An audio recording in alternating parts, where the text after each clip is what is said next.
वीर अभी भी वेन से कुछ चीजें पूछना चाहता था, लेकिन ऐसा लग रहा था कि वो फिर से सो गई थी। वो थकी हुई लग रही थी, लेकिन उसके चेहरे से अभी भी खुशी झलक रही थी। वो वीर की छाती से सटी हुई थी, एक खुशहाल छोटी गेंद में सिकुड़ी हुई थी। वो कसहाय बिल्ली के बच्चे की तरह थी। वीर ने उसे जगाने की कोशिश की, लेकिन कोई प्रतिक्रिया नहीं हुई। वो बहुत गहरी नींद में सो रही होगी। वीर ने हालांकि वेन को पकड़े रखा। उसने उसे बिस्तर पर नहीं रखा। अगर वीर उसे कहीं रखता और फिर उससे बहुत दूर चला जाता, तो वह अपने गोल्ड हेयर मोड में वापस आ जाएगी। अगर ऐसा होता तो उसके शरीर को और नुकसान होता। वीर ऐसा करने में झिझका, लेकिन उसने उसे वापस डेस्टिनीज टावर के अंदर रख दिया। वो वहां स्वतंत्र रूप से सो सकती थी। मुझे उससे फिर से सवाल करने से पहले उसके जागने का इंतजार करना होगा। अब वीर के पास gold robot general devil soul को देखने का कुछ समय था। Defied gold robot general devil soul, armour type, कवच प्रकार। वीर ने तुरंत प्रतिक्रिया नहीं दी। वह जानता था कि यह आर्मो टाइप डेविल सोल अन्य आर्मो टाइप डेविल सोल से अलग होगा। वीर ने गोल्ड रोबोट जनरल को बुलाया, यह देखने के लिए उत्सुक था कि यह वास्तव में किस तरह का डेविल सोल था। Gold robot general devil soul तुरंत वीर के सामने हवा में उड़ गया और उसका दिल उछल पड़ा। यह ठीक वीर के सामने तैर रहा था। इसका एक सुनहरा शरीर था और इसने एक सोने की ग्रेट स्वॉर्ड पकड़ी हुई थी, जैसा कि तब था जब वह जीवित था। लाल रंग का चोगा, केप, प्रभावशाली था, लेकिन डेविल सोल में एक छायादार तत्व था। यह ठोस नहीं था और वास्तविक नहीं लग रहा था। हालांकि जैसे ही एक सेकंड बीता, gold robot general devil soul जल्दी से जम गया। ऐसा लगा जैसे गोल्ड रोबोट जनरल को वापस जीवन में लाया गया हो। यह बिना हिले डुले वीर के सामने तैरता रहा, जबकि वीर अभी भी सदमे में था। गोल्ड रोबोट जनरल का सोने का शरीर अचानक अलग हो गया। यह धातु की मशीनरी के टुकड़ों में बदल गया, जो सभी सीधे वीर पर उड़ गए। इसने खुद को वीर के चारों ओर फिर से इकट्ठा करना शुरू कर दिया, उसे अंदर घेर लिया। यह जल्द ही उसके चारों ओर गोल्ड आर्मोर जनरल का आकार फिर से बना लिया। वीर अब गोल्ड रोबोट जनरल के अंदर था। उसे ऐसा महसूस हुआ जैसे उसके विचार मशीन के विचारों के साथ सहजीवी, सिम्बियोटिक थे। अजीब तरह से ऐसा लगा जैसे वह अब एक दूसरे शरीर को नियंत्रित कर सकता है। वीर को जल्दी से पता चला कि गोल्ड आर्मोर जनरल क्या था। इस रहस्योद्घाटन ने उसे मुस्कुराने पर मजबूर कर दिया। यह अलायंस के वॉरफ्रेम्स में से एक की तरह है, लेकिन इस मशीन के नियंत्रण वॉरफ्रेम्स की तुलना में कहीं अधिक परिष्कृत है। पायलट इस चीज का मार्गदर्शन करने के लिए अपने दिमाग का उपयोग करता है, और मैं वो हूं जो अब गोल्ड रोबोट जनरल को नियंत्रित कर रहा हूं। मेरे पास अब गोल्ड रोबोट जनरल की हमले की शक्ति है, लेकिन फिर भी यह शेप शिफ्टिंग डेविल सोल से अलग है। जब मैं गोल्ड रोबोट जनरल को नियंत्रित कर रहा हूं, तो मैं केवल इसकी शक्ति का उपयोग कर सकता हूं। मैं इस शरीर के माध्यम से अपनी शक्ति नहीं भेज सकता, लेकिन गोल्ड रोबोट जनरल की शक्ति होने से वह व्यावहारिक रूप से डिफाइड बन गया। वीर को अपनी शक्ति का उपयोग करने की भी आवश्यकता नहीं थी। मुझे आश्चर्य है कि क्या गोल्ड रोबोट जनरल का उपयोग कोर एरिया में किया जा सकता है।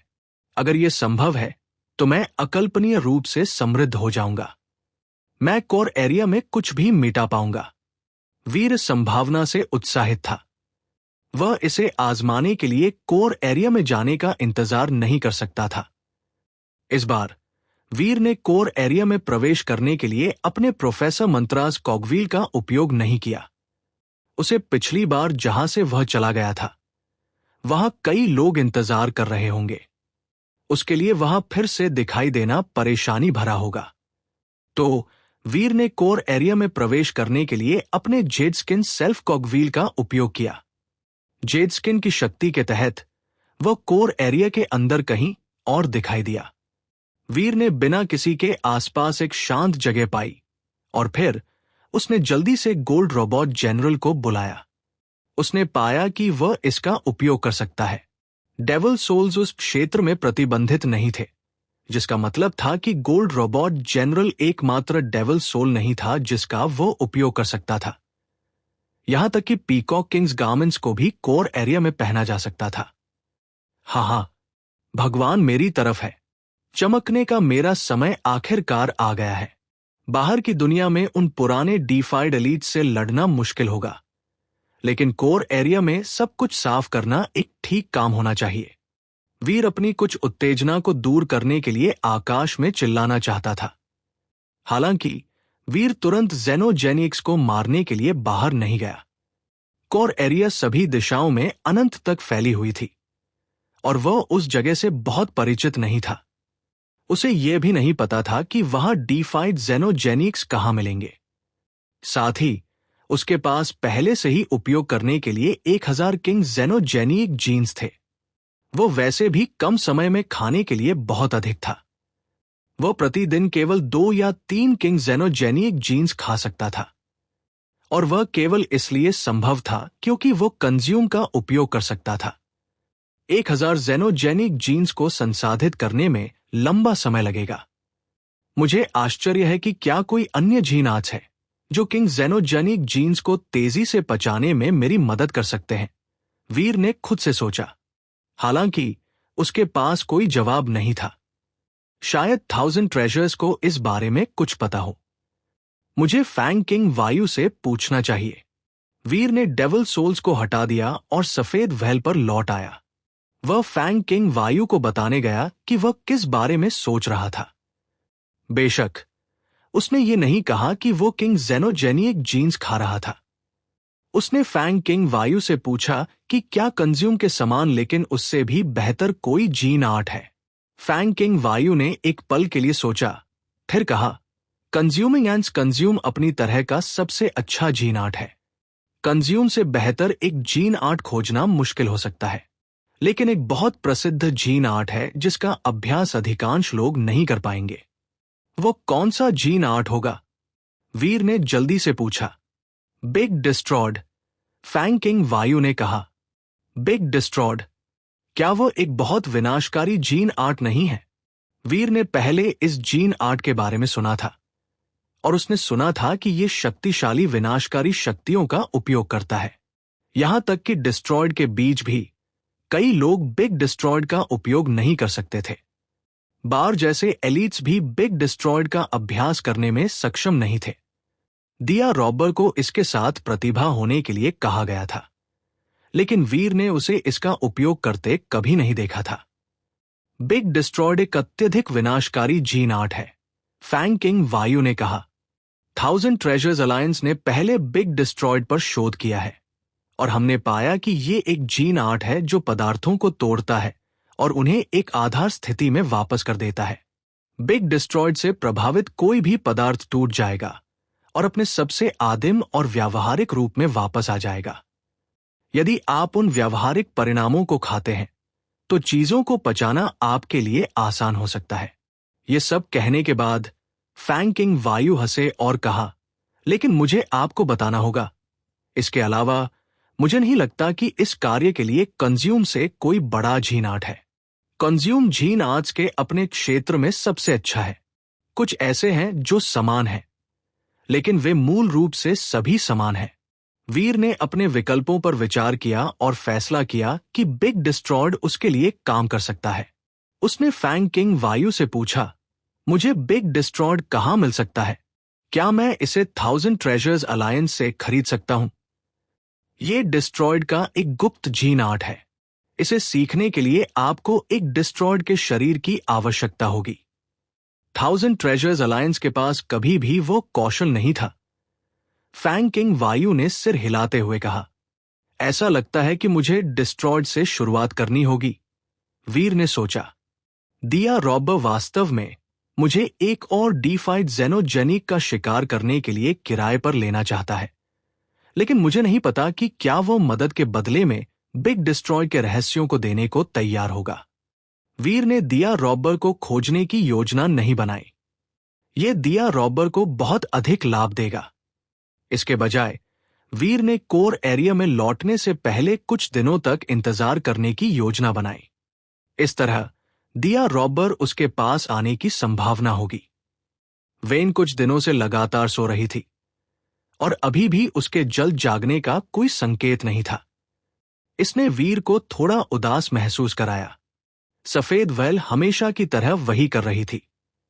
अभी भी उनके लिए उस आयाम, डायमेंशन से भागने का कोई रास्ता नहीं था जिसमें वे बंद थे। और सफेद बाघ का पेस्ट अभी भी उनके करीब आने के लिए बहुत डरपोक था। फिर भी जब भी सांपों का एक झुंड द्वीप के पास आता था तो वह उन्हें भगाना सुनिश्चित करता था। सभी के सिर पर अभी भी एक मशरूम था। हालांकि मशरूम उन्हें चोट नहीं पहुंचा रहे थे। हर बार जब वीर कोर एरिया से वापस आता था तो उसके सिर पर एक नया मशरूम मुक जाता था। हर बार जब वह कोर एरिया में प्रवेश करता था तो वह इससे छुटकारा पाने और मशरूम से अलग होने के लिए अपने original water king bodies power का उपयोग करता था। बार्बी ने एक्सट्रीम किंग के नाइट्स को डेकहैंड्स और उसी तरह के काम पर लगाने के लिए छोड़ दिया। उन्होंने अवज्ञा करने की हिम्मत नहीं की, क्योंकि ऐसा करना व्यर्थ होगा। भले ही वे अपनी स्थिति जानते थे, लेकिन उन्होंने सफेद व्हेल की सुरक्षा छोड़ने की हिम्मत नहीं की। बार्बी के पास अब उसके नए खिलौने थे, इसलिए वो अब ऊब नहीं रही थी। वो अपनी बड़ी गाजर, जिसे वो जिनसेंग कहती थी, अपने साथ रखती थी और उसके पास एक्सट्रीम किंग नाइट्स का एक गुच्छा था जिसे वो स्वतंत्र रूप से आदेश दे सकती थी। किंग्स और यहां तक कि हफ्डी फाइट्स को भी रुकीज की तरह धमकाया जा रहा था। डेकहैंड्स लिटिल कैप्टन बार्बी से वीर या यहां तक कि छोटे लाल पक्षी की तुलना में अधिक डरते थे। जब भी उसका नाम लिया जाता था तो जहाज के आदमी कांप उठते थे। वीर की किंग क्लास जीन्स की संख्या 100 तक पहुंच गई। बिना किसी हिचकिचाहट के उसने अपने प्रोफेसर मंत्रा एरिया को चौथे टियर तक बढ़ा दिया। अब जब उसके पास पर्याप्त किंग क्लास जेनोजेनिक जीन्स थे तो वीर ने सबसे पहले अपने प्रोफेसर मंत्रा एरिया को अधिकतम करने की योजना बनाई। चूंकि ब्लड पुल सूत्र और स्पेल युद्ध में बहुत कम उपयोग के थे, वो केवल जेडस्किन और प्रोफेसर मंत्रा के बीच चयन कर सकता था। प्रोफेसर मंत्रा जेडस्किन की तुलना में सुधार करना कठिन था और इसके लिए उसके सेल्फ कॉगव्हील से अधिक शक्ति की आवश्यकता थी। हालांकि उस जीन आर्ट्स एरिया को मजबूत करना अल्पकालिक, शॉर्ट टर्म में अधिक उपयोगी साबित होगा। जब भी वह किसी एरिया को लेवल अप करता था तो उसकी फिटनेस और उसके एरिया की शक्ति बहुत बढ़ जाती थी। फिर भी वीर ने कोई बदलाव महसूस नहीं किया। यह इस बात के अनुरूप था कि उसे प्रक्रिया के बारे में क्या बताया गया था। वो बदलाव तभी महसूस करेगा जब वो हफ्डीफाइड बन जाएगा और उसके 9 टीयर्स एक में संघनित, कंडेंस्ड हो जाएंगे। उस स्तर तक पहुंचना ऐसा होगा जैसे उसके एरिया के सभी 9 टीयर्स एक में संयुक्त हो। उन सबसे भी मजबूत कोर एरिया में लौटने का लगभग समय हो गया था। दिया रॉबर को अब तक उसे देखने के लिए जल्दी में होना चाहिए था। वीर ने कोर एरिया का दरवाजा खोलने के लिए प्रोफेसर मंत्रा सेल्फ कॉगव्हील का उपयोग किया। वीर ने सोचा कि गोल्ड आर्मोर जनरल से लड़ने के बाद कई और किंग्स उसे खोजने आएंगे। दिया रॉबर उनमें से एक होने की संभावना थी। फिर भी जब वीर कोर एरिया में दाखिल हुआ तो उसे एक भी किंग नहीं दिखा। वह हजारों मील तक उड़ा और फिर भी उसे कोर एरिया में दिया रॉबर का कोई ठिकाना नहीं मिला। अजीब, कोई मुझे क्यों नहीं ढूंढ रहा है? यह सामान्य नहीं है। क्या मैं बहुत महंगा हूं और मेरी ऊंची कीमतों ने लोगों को डरा दिया है? वीर ने भ्रम में चारों ओर देखा। उसका प्रदर्शन इतना शानदार था। दूसरे लोग ध्यान क्यों नहीं देंगे और उसे क्यों नहीं चाहेंगे? हालांकि वीर अपने चारों ओर अंतरिक्ष के अकेले हिस्सों से उदास था, फिर भी उसे कुछ और जेनोजेनिक्स को मारना पड़ा। वह कोर एरिया में जेनोजेनिक्स से परिचित नहीं था और कुछ देर सोचने के बाद उसने ब्रॉन्ज फर्नेस को बुलाने की योजना बनाई। इसे कोर जेनोजेनिक्स से परिचित होना चाहिए था, इसलिए उसका काम सबसे आसान होगा अगर वह उसे आबादी वाले क्षेत्रों में ले जाए। यह अकेले भटकने से बेहतर होगा। वीर के ब्रॉन्ज फर्नेसेस प्लैनेट पर लौटने के बाद उसने आखिरकार ब्रॉन्ज फर्नेस को ढूंढ लिया। हालांकि यह खराब स्थिति में लग रहा था। स्काई की एक पीले कपड़े वाली महिला उसे पीट रही थी। वो उससे भागने की कोशिश कर रहा था और वो एक दयनीय स्थिति में था। ये छोटा लड़का वास्तव में दुर्भाग्यशाली है। मैंने उसे एक बार पीटा था और अब उसे एक महिला पीट रही है। वीर ने थोड़ी मुस्कान के साथ सोचा। वीर को देखकर ब्रॉन्ज फर्नेस रोते हुए उसकी ओर उड़ गया। वो वीर की पीठ के पीछे छिप गया। पीले कपड़े वाली महिला वीर के सामने उड़ गई, उसे देखा और कहा, क्या तुम मेरे शिकार को चुराने जा रहे हो? लेडी, आप गलत समझ रही हैं। मैं ऐसा नहीं करना चाहता। वीर ने पीले कपड़े वाली महिला को देखा और फिर आगे कहा, यह फर्नेस मेरा पेट है। कृपया मेरे खाते पर उसे जीने देने के लिए अपने दिल में खोजे। ये कोर ज़ेनोजेनिक जीन आपकी दयालुता के लिए एक उपहार होगा। उसके बाद वीर ने पीले कपड़े वाली महिला के लिए एक कोर क्रिस्टल बाहर निकाला। वीर ने एक बार स्काई पैलेस में अध्ययन किया था और वह अभी भी भागते समय उनकी सुरक्षा की तलाश करने की योजना बना रहा था। वह पीले कपड़े वाली महिला स्काई में से एक थी और इसलिए आखिरी चीज जो वह चाहता था वह था उसे दुश्मन बनाना। पीले कपड़े वाली महिला ने वीर से कोर ज़ेनोजेनिक जीन स्वीकार नहीं किया। उसने बस उसे देखा और कहा, मुझे एक खजाना बनाने के लिए इस कोर फर्नेस की सामग्री की आवश्यकता है। कोई अन्य ज़ेनोजेनिक जीन इसे प्रतिस्थापित नहीं कर सकता। लेडी, क्या आपको वास्तव में इसे मारना होगा? क्या कोई और रास्ता नहीं है? वीर ने धैर्यपूर्वक पूछा। एक और रास्ता है, लेकिन यह कष्टप्रद होगा, पीले कपड़े वाली महिला ने कहा। वो अच्छा है, जब तक कोई और रास्ता है हम सब तैयार हैं। बस मुझे बताओ कि वह क्या है और मैं तुम्हारी इच्छाओं को पूरा करने की पूरी कोशिश करूंगा। वीर हंसा। पीले कपड़े वाली महिला ने ब्रॉन्ज फर्नेस की ओर इशारा किया और कहा, तुम मेरी मदद नहीं कर रहे हो, तुम बस उसकी जान बचा रहे हो। ठीक है, मैं गलत था। उस स्थिति में मुझे बताओ कि उसकी जान बचाने के लिए क्या करना है। वीर अभी भी उसे वो लापरवाह मुस्कान दे रहा था। तुम एक बुरे इंसान की तरह नहीं दिखते। अगर तुम मेरे साथ एक कोर ब्रॉन्ज ट्राइपॉड का शिकार कर सकते हो तो मैं ब्रॉन्ज फर्नेस को जाने दूंगी। पीले कपड़े वाली महिला ने कहा, यह कोई समस्या नहीं है। क्या तुम जानती हो कि कोर ब्रॉन्ज ट्राइपॉड कहां मिल सकता है? वीर ने पूछा। पीले कपड़े वाली महिला ने वीर को देखा और कहा, कोर ब्रॉन्ज ट्राइपॉड्स का पता लगाना मुश्किल नहीं है, लेकिन वे हाफ-डिफाइड ज़ेनोजेनिक्स हैं। क्या तुम एक को मार सकते हो? बस वहां मत जाओ और खुद को मार डालो। मैं अपनी ताकत को ज्यादा नहीं मानता, लेकिन मुझे लगता है कि मैं एक कोर ब्रॉन्ज ट्राइपॉड को मार सकता हूं। साथ ही तुम भी मेरी मदद कर रही होगी, है ना? वीर ने पूछा। उस स्थिति में चलो चले, पीले कपड़े वाली महिला ने यह कहा और फिर दूसरी दिशा में उड़ गई। मेरी लेडी, क्या मैं आपका नाम पूछ सकता हूं? वीर ने ब्रॉन्ज फर्नेस को उनका पीछा करने का संकेत दिया और महिला के पीछे चला गया। ब्रॉन्ज फर्नेस उससे डरता था और वह करीब रहने की हिम्मत नहीं करेगा। वो बस वीर के पीछे छिप गया। मैं तुम्हारा नाम भी नहीं जानती, पीले कपड़े वाली महिला ने कहा। मेरा नाम डॉलर है, वीर ने उसे बताया। वो एक नाम जैसा नहीं लगता, ये एक शीर्षक जैसा लगता है, पीले कपड़े वाली महिला ने कहा। सभी नाम सिर्फ शीर्षक ही होते हैं, है ना? वीर ने कहा। उस स्थिति में तुम मुझे येलो क्लोथ्स कह सकते हो। यह सिर्फ एक शीर्षक ही है, पीले कपड़े वाली महिला ने कहा। लेडी क्लोथ्स, क्या आप स्काई पैलेस में एक छात्रा हैं? वीर ने उसे अपना असली नाम नहीं बताया। उनके लिए पहले नाम के आधार पर होना का कोई कारण नहीं था, इसलिए उसने एक नाम चुना जिसका उच्चारण करना आसान था। पीले कपड़े वाली महिला मुस्कुराई और कहा, क्या? मैंने तुम्हारा नाम पहले कभी नहीं सुना और तुम मेरे बारे में पूछ रहे हो? वीर ने सोचा कि महिला का स्वभाव अजीब था और उसके साथ मिलना मुश्किल होगा। येलो क्लोथ्स ने आगे कहा, जिस कोर ब्रॉन्ज ट्राइपॉड का हम शिकार कर रहे हैं वो अलग है। सामान्य हफ्डीफाइड्स इसे हरा नहीं सकते हैं।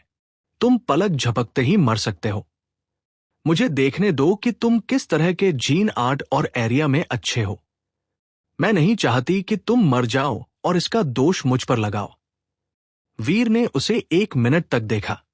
वो बिगड़ी हुई थी और थोड़ी पागल थी, लेकिन वो वैसा नहीं करना चाहता था जैसा उसने कहा था। फिर भी वो पागल नहीं था। वो लापरवाही से हंसा और कहा, मैंने हर तरह के अलग अलग जीन आर्ट सीखे हैं। मैं उनमें मास्टर नहीं हूं, लेकिन मेरे पास प्रत्येक का उपयोग करने के लिए पर्याप्त कौशल है। पर्याप्त शब्द का अर्थ अलग अलग लोगों के लिए अलग अलग चीजें हैं। क्या तुम निश्चित हो कि तुमने ये जीन आर्ट्स पर्याप्त रूप से सीखे हैं? येलो क्लोथ्स ने गंभीरता से पूछा। उसका चेहरा गंभीर था। मुझे लगता है वीर को नहीं पता था कि येलो क्लोथ्स के साथ क्या गलत था।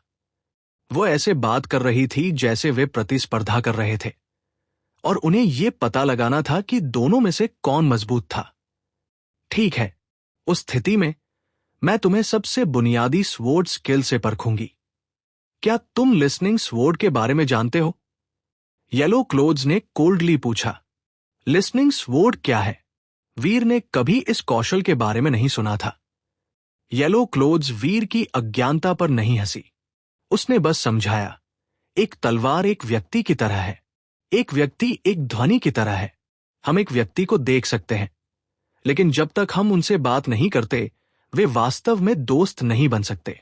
संवाद करने के लिए तुम्हें केवल एक आवाज की आवश्यकता होती है। उस तरह से हम यह नहीं सीखते कि लोग वास्तव में उनकी उपस्थिति से कौन है। तलवारें भी इसी तरह की हैं। अगर तुम सिर्फ उसकी उपस्थिति को देखते हो तो तुम ये नहीं समझ सकते कि तलवार के अंदर क्या है। ब्लेड को सही मायने में समझने के लिए तुम्हें तलवार को सुनने की जरूरत है, तभी तुम इसे समझ सकते हो। यह पहली बार था जब वीर ने इसके बारे में सुना था। उसने सोचा कि यह एक बहुत ही दिलचस्प अवधारणा है और इसलिए उसने पूछा, लोग बात करते हैं लेकिन तलवारें नहीं करती हैं। तुम तलवार की आवाज कैसे सुन सकती हो? उपकरणों की आवाजें एक भाषा नहीं है, तो लोग संगीत कैसे सुन सकते हैं और फिर भी ये समझ सकते हैं कि ये क्या भावनाएं व्यक्त करता है और इसका क्या मतलब है? हालांकि एक तलवार बोलती नहीं है। जब तुम आवाज करने के लिए एक तलवार का उपयोग करते हो तो तुम तलवार की आवाज सुन रहे होते हो। यदि तुम एक तलवार को वास्तव में अच्छी तरह से जानते हो, भले ही तुम तलवार को न देख सको, तो तुम उस आवाज से जान सकते हो कि वो कौन सी तलवार है जो वह बनाती है। येलो क्लोथ्स ने कहा।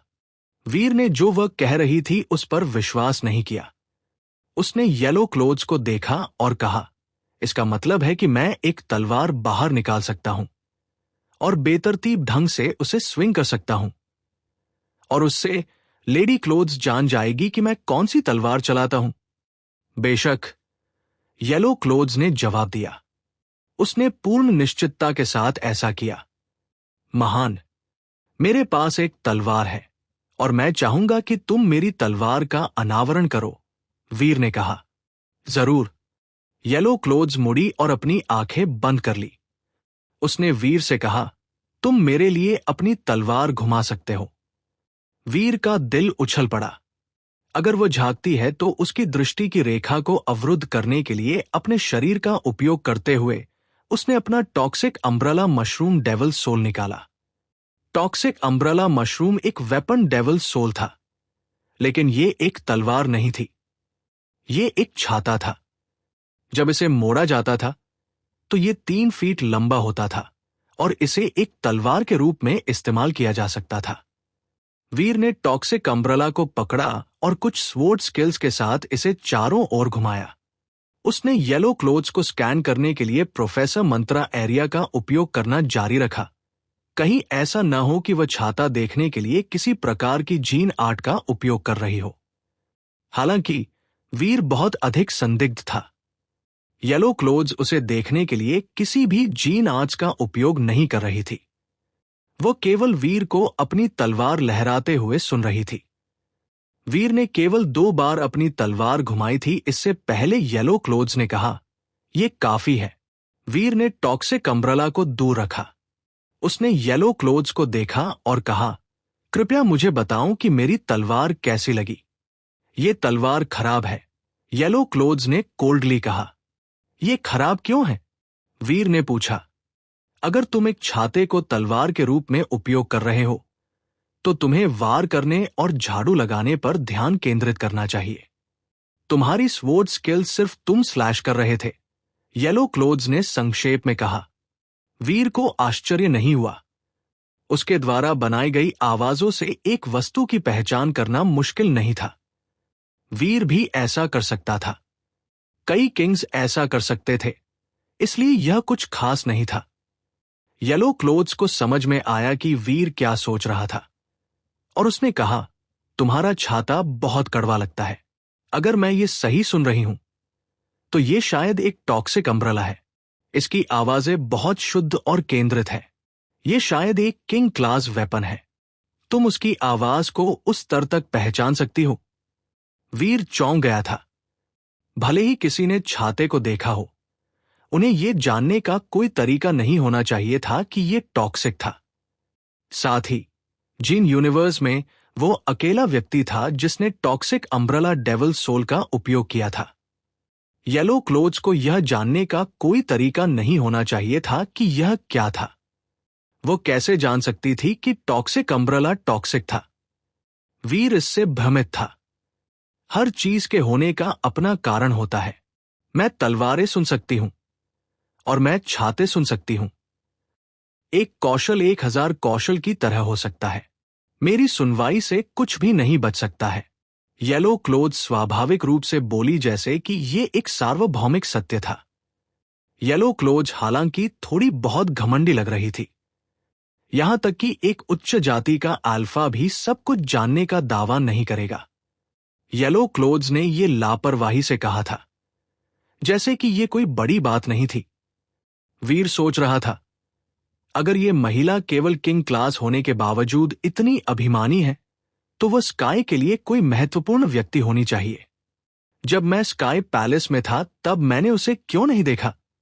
येलो क्लोथ्स देख सकती थी कि वीर क्या सोच रहा था, और इसलिए उसने अपने बाल ठीक किए और उसे बताया, "अगर तुम मुझ पर विश्वास नहीं करते हो, तो तुम एक जीन आर्ट का उपयोग कर सकते हो। इसे देखे बिना मैं तुम्हें इसके और इसके तत्व के बारे में बताऊंगी। दिलचस्प। मैं इस बहुत ही जादुई लिसनिंग स्किल को देखना चाहता हूं।" वीर हंसा। "हां, कृपया।" येलो क्लोथ्स मुस्कुराई। उसने वीर के करीब आने और उससे बात करने की इतनी कोशिश की थी क्योंकि वो उसे बेहतर तरीके से जानना चाहती थी। लेकिन उसे जानने का सबसे अच्छा तरीका यह देखना था कि वह अपने जीन आर्ट्स का अभ्यास कैसे करता है। आवाजों को सुनने का सिद्धांत केवल एक बहाना था जो येलो क्लोथ्स ने दिया था ताकि उसे अपनी वास्तविक क्षमता की व्याख्या न करनी पड़े। येलो क्लोथ्स ने वेरी हाई के एक गुप्त कौशल का अभ्यास किया था। इसे वेरी हाई सेंस कहा जाता था, और यह कुछ भी महसूस कर सकता था। यह सिर्फ सुनने के बारे में नहीं था। भले ही वह अपनी सभी 7 इंद्रियों को अवरुद्ध कर दे, फिर भी वह अपने दिमाग में अपने चारों ओर सब कुछ स्पष्ट रूप से चित्रित कर सकती थी। उसकी सुनने और महसूस करने की क्षमता बिगड़ेगी नहीं। हालांकि वीर को जो बताया जा रहा था उस पर विश्वास नहीं हुआ। उसने थोड़ी देर के लिए रुक गया और फिर अपने हाथों को पत्थर में बदल दिया। यह पेट्रिफाइड स्किल था जो उसने लेफ्ट क्रेजी से सीखा था। वीर सोच रहा था, यह पेट्रिफाइड स्किल कोई आवाज नहीं करता है। मुझे नहीं लगता कि वो कुछ भी सुन पाएगी। उसने केवल अपने हाथों को पत्थर में बदल दिया ताकि उसकी बाहों का अभी भी उपयोग किया जा सके।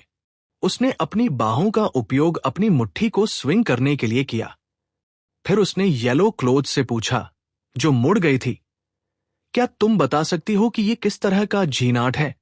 येलो क्लोथ्स ने वीर के आंदोलनों के हर पल को महसूस करने के लिए अपने वेरी हाई सेंस का इस्तेमाल किया। वो मुड़ी नहीं, लेकिन उसे अपने पीछे देखकर उसने कहा, "तुम्हारी मुट्ठी बहुत भारी और अनाड़ी लगती है। ये काफी स्वाभाविक लगता है। अगर मैं इसे सही सुन रही हूं, तो तुमने एक पेट्रिफिकेशन स्किल का इस्तेमाल किया है, और तुम्हारे पंच के संबंध में अगर तुम इसे नाम देना चाहते हो तो इसे पेट्रिफाइड पंच कहो। वीर चौंक गया था और उसने आह भरी। लेडी क्लोथ्स बहुत मजबूत है। पेट्रिफिकेशन स्किल्स मुख्य धारण नहीं है। तुम गुप्त जीन आर्ट्स का उपयोग काफी लापरवाही से करते हो। अगर मैं किसी एक का गलत नाम लेती हूं, तो तुम्हें मेरे साथ कोर ब्रॉन्ज ट्राइपॉड का शिकार करने आने की जरूरत नहीं है, येलो क्लोथ्स ने कोल्डली कहा। वो वीर की जिज्ञासा को जगाना चाहती थी ताकि वीर उन जीन आर्ट्स का उपयोग करे जिनमें वो अच्छा था। इस तरह वह पता लगा सकती थी कि वीर वास्तव में कौन था। डॉलर और मनुष्यों की जाति जीन यूनिवर्स में एक असामान्यता थी। कोई नहीं जानता था कि वह कहां से था। उस स्थिति में मैं इसे एक मौका दूंगा। वीर ने हमेशा जीतने की अपनी वर्षों की इच्छा को पार कर लिया था। वह येलो क्लोथ्स के व्यक्तित्व से बिल्कुल भी खुश नहीं था। अगर उसे उसके साथ एक कोर ब्रॉन्ज ट्राइपॉड का शिकार नहीं करना पड़ा, तो ये उसके लिए बहुत अच्छा था। मैं अपनी इच्छानुसार किसी भी जीन आर्ट का उपयोग कर सकता हूं? वीर ने पुष्टि के लिए पूछा। हां, तुम अपनी इच्छानुसार किसी भी जीन आर्ट का उपयोग कर सकते हो, येलो क्लोथ्स ने पूरी निश्चितता के साथ जवाब दिया, क्योंकि वो वीर से दूर हो गई थी। उसने अपनी आंखें बंद कर ली। ठीक है, मैं अब शुरू करने जा रहा हूं। वीर मुस्कुराया। कृपया, येलो क्लोथ्स ने कहा, लेकिन उसके कहने के बाद उसने वीर को कोई हरकत करते नहीं सुना। कुछ देर तक कुछ भी न सुनने के बाद येलो क्लोथ्स को अजीब लगा। फिर उसने वीर को यह कहते हुए सुना, ठीक है, कृपया अनुमान लगाए कि मैंने किस तरह के जीन आर्ट का इस्तेमाल किया। लेडी। येलो क्लोथ्स ठंडी हंसी। वो मुड़ी, वीर को देखा और कहा, तुम हिले नहीं। मुझे लगता है कि इसे भी एक जीन आर्ट माना जा सकता है। वह बहुत निश्चित थी कि वीर हिला नहीं था और न ही किसी जीन आर्ट का उपयोग किया था। वीर मुस्कुराया। मुझे लगता है कि तुमने इस बार गलत अनुमान लगाया है। हमारे सौदे की शर्तों के अनुसार मैं अब जा सकता हूं, है ना? मैं कभी गलत नहीं होती। येलो क्लोथ्स को इस बात का बहुत यकीन था। वेरी हाई सेंस सब कुछ महसूस कर सकता था। वो कुछ डीफाइड एलीट्स के डरपोक कौशल को भी महसूस कर सकती थी। वीर सिर्फ किंग क्लास था, इसलिए उसे विश्वास था कि वह उसके द्वारा किए गए किसी भी काम को महसूस करने में सक्षम होगी। तुम कहती हो कि तुम गलत नहीं हो सकती, लेकिन तुम मुझे ये नहीं बताओगी कि मैंने किस जीन आर्ट का इस्तेमाल किया। तुम काफी जिद्दी हो, वीर ने चिड़चिड़ापन में कहा। तुमने एक जीन आर्ट का उपयोग नहीं किया और तुम हिले भी नहीं, येलो क्लोथ्स ने वीर को देखते हुए कहा। उसका लहजा पूरी तरह से आत्मविश्वास से ऊंचा था। मैं हिला था और मैंने एक जीन आर्ट का इस्तेमाल किया था। अगर तुम अनुमान लगाने में असमर्थ हो कि मैंने क्या इस्तेमाल किया, तो ये मेरी समस्या नहीं है। वीर ने अपने दोनों हाथ फैलाए। येलो क्लोथ्स बिना बोले वीर को घूर रही थी। थोड़ी देर बाद वह निराश दिखी और उसने कहा, उस स्थिति में तुम जा सकते हो। मैं हार गई। सुविधा के लिए आपका बहुत बहुत धन्यवाद, वीर ने कहा। वह ब्रॉन्ज फर्नेस को अपने साथ ले गया और बिना कुछ कहे चला गया। वीर को जाते हुए देखकर येलो क्लोथ्स निराश दिखी। उसने खुद से बात की, इतने छोटे मामले पर चाले चलना, इससे कोई फर्क नहीं पड़ता कि वो खुद को कितना प्रतिभाशाली समझता है। उसने इस चाल को खेलकर क्या खो दिया, ये उसने नहीं देखा। येलो क्लोथ्स निश्चित थी कि उसकी भावनाएं गलत नहीं थी। वीर हिला नहीं था और न ही किसी जीन आर्ट का उपयोग किया था। वो एक पूर्ण ठग था। उसने इतनी बुरी छाप छोड़ी थी कि येलो क्लोथ्स अब उससे निपटना नहीं चाहती थी। वेरी हाई के प्रत्येक सदस्य को बढ़ने के लिए एक सिल्कवॉर्म, रेशम का कीड़ा, चुनने की अनुमति थी। उन्हें सावधानी से चुनना था और सर्वश्रेष्ठ में से सर्वश्रेष्ठ के लिए जाना था। डॉलर में शक्तिशाली प्रतिभा थी, लेकिन उसके व्यवहार ने येलो क्लोथ्स को निराश किया था। वो अब उससे और बहस नहीं करना चाहती थी। उसमें प्रतिभा है, लेकिन उसका व्यक्तित्व और दिल भयानक है। क्या शर्म की बात है। पूरे मामले को अपने दिमाग से हटाते हुए येलो क्लोथ्स भी जाने के लिए मुड़ गई। येलो क्लोथ्स को लौटते हुए देखकर लिटिल बटरफ्लाई तुरंत बाहर भागी। उसने उचित आश्चर्य के साथ येलो क्लोथ्स से पूछा, मेरी लेडी, आपने डॉलर को इतनी जल्दी जाने दिया? येलो क्लोथ्स ने वीर का इंतजार कर रहे अन्य सभी लोगों को जाने के लिए बहुत प्रयास किया था, इसलिए वह अकेले डॉलर से मिल पाई थी। लेकिन डॉलर से मिलने के तुरंत बाद येलो क्लोथ्स जल्दी से लौट आई थी। लिटिल बटरफ्लाई इससे हैरान थी। उसने सोचा था कि उसके वापस आने से पहले वह कम से कम 3 या 4 दिन के लिए चली जाएगी। वो सिल्कवॉर्म नहीं है जिसकी मुझे आवश्यकता है, येलो क्लोथ्स ने शिकायत की। आप एक और नजर क्यों नहीं डालती? डॉलर बहुत मजबूत है। वह अकेले ही गोल्ड आर्मोर जनरल को हराने में सक्षम था। मुझे नहीं लगता कि लूक स्काईवॉकर भी ऐसा कर सकता है। इस अवसर को जाने देना शर्म की बात होगी। लिटिल बटरफ्लाई ने उसे समझाने की कोशिश की। येलो क्लोथ्स ने एक कप चाय डाली, एक घूंट लिया और कहा, उसकी प्रतिभा और शक्ति मजबूत है, लेकिन जीन यूनिवर्स ऐसे कई जीनियसेस का घर है। वे बस उस सही थ्रेशोल्ड तक नहीं पहुंच सकते। साथ ही डॉलर में एक बड़ी कमी है। वो किस तरह की कमी होगी? लिटिल बटरफ्लाई ने उत्सुकता से पूछा। उसका व्यक्तित्व खराब है। मुझे पसंद नहीं है कि उसका दिमाग कैसे काम करता है। येलो क्लोथ्स ने अपनी चाय का प्याला नीचे रखते हुए कहा, कोई रास्ता नहीं। कितना समय हो गया है और तुम पहले ही बता सकती हो कि उसका व्यक्तित्व खराब है? लिटिल बटरफ्लाई ने अविश्वास में उसे देखा। येलो क्लोथ्स ने उसे बताया कि वीर के साथ क्या हुआ, और फिर लिटिल बटरफ्लाई ने सिर हिलाया और कहा, लेडी का वेरी हाई सेंस कभी गलत नहीं होता, और इसका मतलब है कि डॉलर का व्यक्तित्व इतना अच्छा नहीं है। उसने आपके ठीक सामने झूठ बोलने की हिम्मत कैसे की? उस तरह के व्यक्तित्व के साथ वो वास्तव में आपका सिल्कवॉर्म नहीं हो सकता, लेकिन उसके पास प्रतिभा और शक्ति है। वो मजबूत है, इससे कोई फर्क नहीं पड़ता। उस तरह का व्यक्ति अंतिम कदम हासिल नहीं कर पाएगा। लिली का सिल्कवॉर्म वह सिल्कवॉर्म होना चाहिए जो एक तितली बन सकता है। उसमें कोई कमी नहीं हो सकती, लिली ने कठोर आवाज में कहा। वह डॉलर, वो आप पर चाल चलने की कोशिश क्यों करेगा? अगर उसे पता होता कि उस छोटी सी चाल की कीमत उसे इतनी चुकानी पड़ी है, तो वह शायद रो रो कर मर जाता। लिटिल बटरफ्लाई ने आह भरी। ज्यादातर लोग उस तरह से बेवकूफ होते हैं। कुछ ही लोग वास्तव में बाकी हिस्सों से ऊपर उठ सकते हैं। तुम इसे उसके खिलाफ नहीं रख सकते। अगर हर कोई सही हो सकता था, तो वो अंतिम कदम इतना मुश्किल नहीं होता, लिली ने लापरवाही से कहा। वो बहुत प्रभावित नहीं लग रही थी। तुम सही हो, लेकिन मुझे लगता है कि तुम्हारे मानक बहुत ऊंचे हैं। बाकी सभी प्रिंसेस ने एक सिल्कवॉर्म चुना है और केवल तुम ही बची हो। तुम कई जीनियसेस से मिली हो जो तुम्हें पसंद नहीं है। तुम किस तरह के व्यक्ति को स्वीकार्य मानोगी? लिटिल बटरफ्लाई को लिली के बारे में चिंता थी। हालांकि लिली जल्दी में नहीं थी। मैं गलत चुनने के बजाय एक की कमी पसंद करूंगी। अगर मुझे एक उपयुक्त सिल्कवॉर्म नहीं मिल सकता है, तो मैं इसके बिना ही रहना पसंद करूंगी।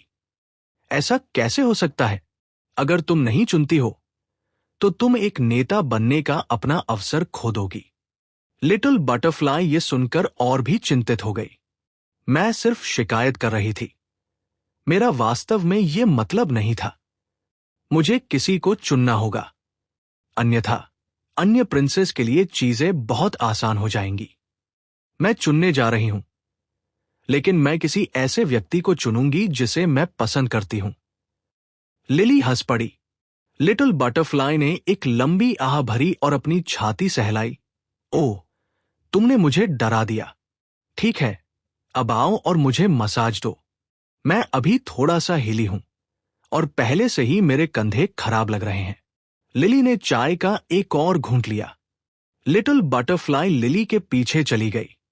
वो लिली की मालिश शुरू करने के लिए पहुंची, लेकिन उसके हाथ हवा में स्थिर हो गए।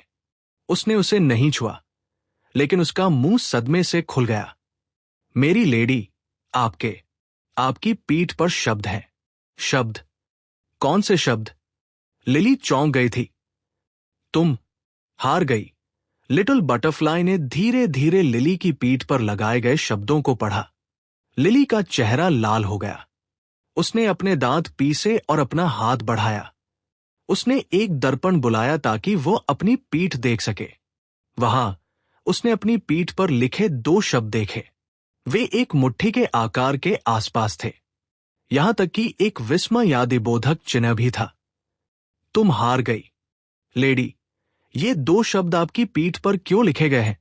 लिटिल बटरफ्लाई ने उत्सुकता से पूछा। लिली ने अपने होंठ चबाए जैसे ही उसका चेहरा लाल हो गया। थोड़ी देर बाद उसने हंसी का एक विस्फोट जारी किया, फिर अचानक अजीब तरह से गंभीर हो गई। डॉलर अच्छा है। वह मेरे वेरी हाई सेंस से अपनी हरकतों को छिपा सकता है। लिटिल बटरफ्लाई की आंखें अविश्वास में चौड़ी हो गई। उसे पूछना पड़ा, आपके पास कोई सुराग न होने के बावजूद डॉलर के लिए इन शब्दों को लिखना कैसे संभव था? लिटिल बटरफ्लाई को विश्वास नहीं हो रहा था कि यह संभव है। लिली के पास वेरी हाई सेंस था। वह एक देवता की तरह थी जो कुछ भी महसूस कर सकती थी। कोई उसकी पीठ पर शब्द कैसे लिख सकता था, जबकि वह इससे अनजान थी? मैं लंबे समय से किंग नहीं बनी हूं। मेरा वेरी हाई सेंस अभी तक सिद्ध नहीं हुआ है। यह अजीब नहीं है कि मैं कभी कभी कुछ चूक सकती हूं, लेकिन कोई भी ऐसा साहसी काम नहीं कर सकता। डॉलर ने सुनिश्चित किया कि मुझे बिल्कुल कुछ भी महसूस न हो, इसलिए उसने जो भी प्रतिभा का इस्तेमाल किया वो काफी मजबूत रहा होगा। मैंने स्पष्ट रूप से उसे कम आंका। लिली की खूबसूरत आंखें अजीब तरह से चमक उठीं। मेरी लेडी, अगर डॉलर इतना मजबूत है तो क्या आप चाहती हैं कि वह आपका सिल्कवॉर्म बने?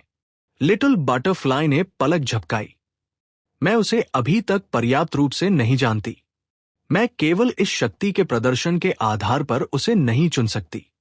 साथ ही मैं उसे ढूंढ नहीं सकती। भले ही मैं चाहूं कि वो मेरा सिल्कवॉर्म बने, मैं उससे संपर्क कैसे करूंगी? लिली ने पलक झपकाई। वीर को पता नहीं था कि लिली क्या सोच रही थी, लेकिन वह स्पष्ट रूप से उसमें दिलचस्पी नहीं ले रहा था। वीर उसकी जानकारी के बिना उसकी पीठ पर शब्द लिखने में सक्षम क्यों था? इसका कारण यह था कि उसने अपने प्रोफेसर मंत्रा का उपयोग किया था। उसने उनके चारों ओर सभी यूनिवर्सल कॉगव्हील्स को बंद कर दिया, जिससे वो बिना किसी का ध्यान आकर्षित किए चल सका। इसलिए लिली कुछ भी महसूस करने में असमर्थ थी। जहां तक यूनिवर्सल कॉगव्हील्स का सवाल था, ऐसा था जैसे कुछ भी नहीं हुआ था। उसे एहसास नहीं होगा कि वीर ने उसकी पीठ पर कुछ लिखने में समय लिया था। जब भावना, सेंस की शक्तियों की बात आई, तो प्रोफेसर मंत्रा वेरी हाई सेंस से किसी भी तरह से कम नहीं था।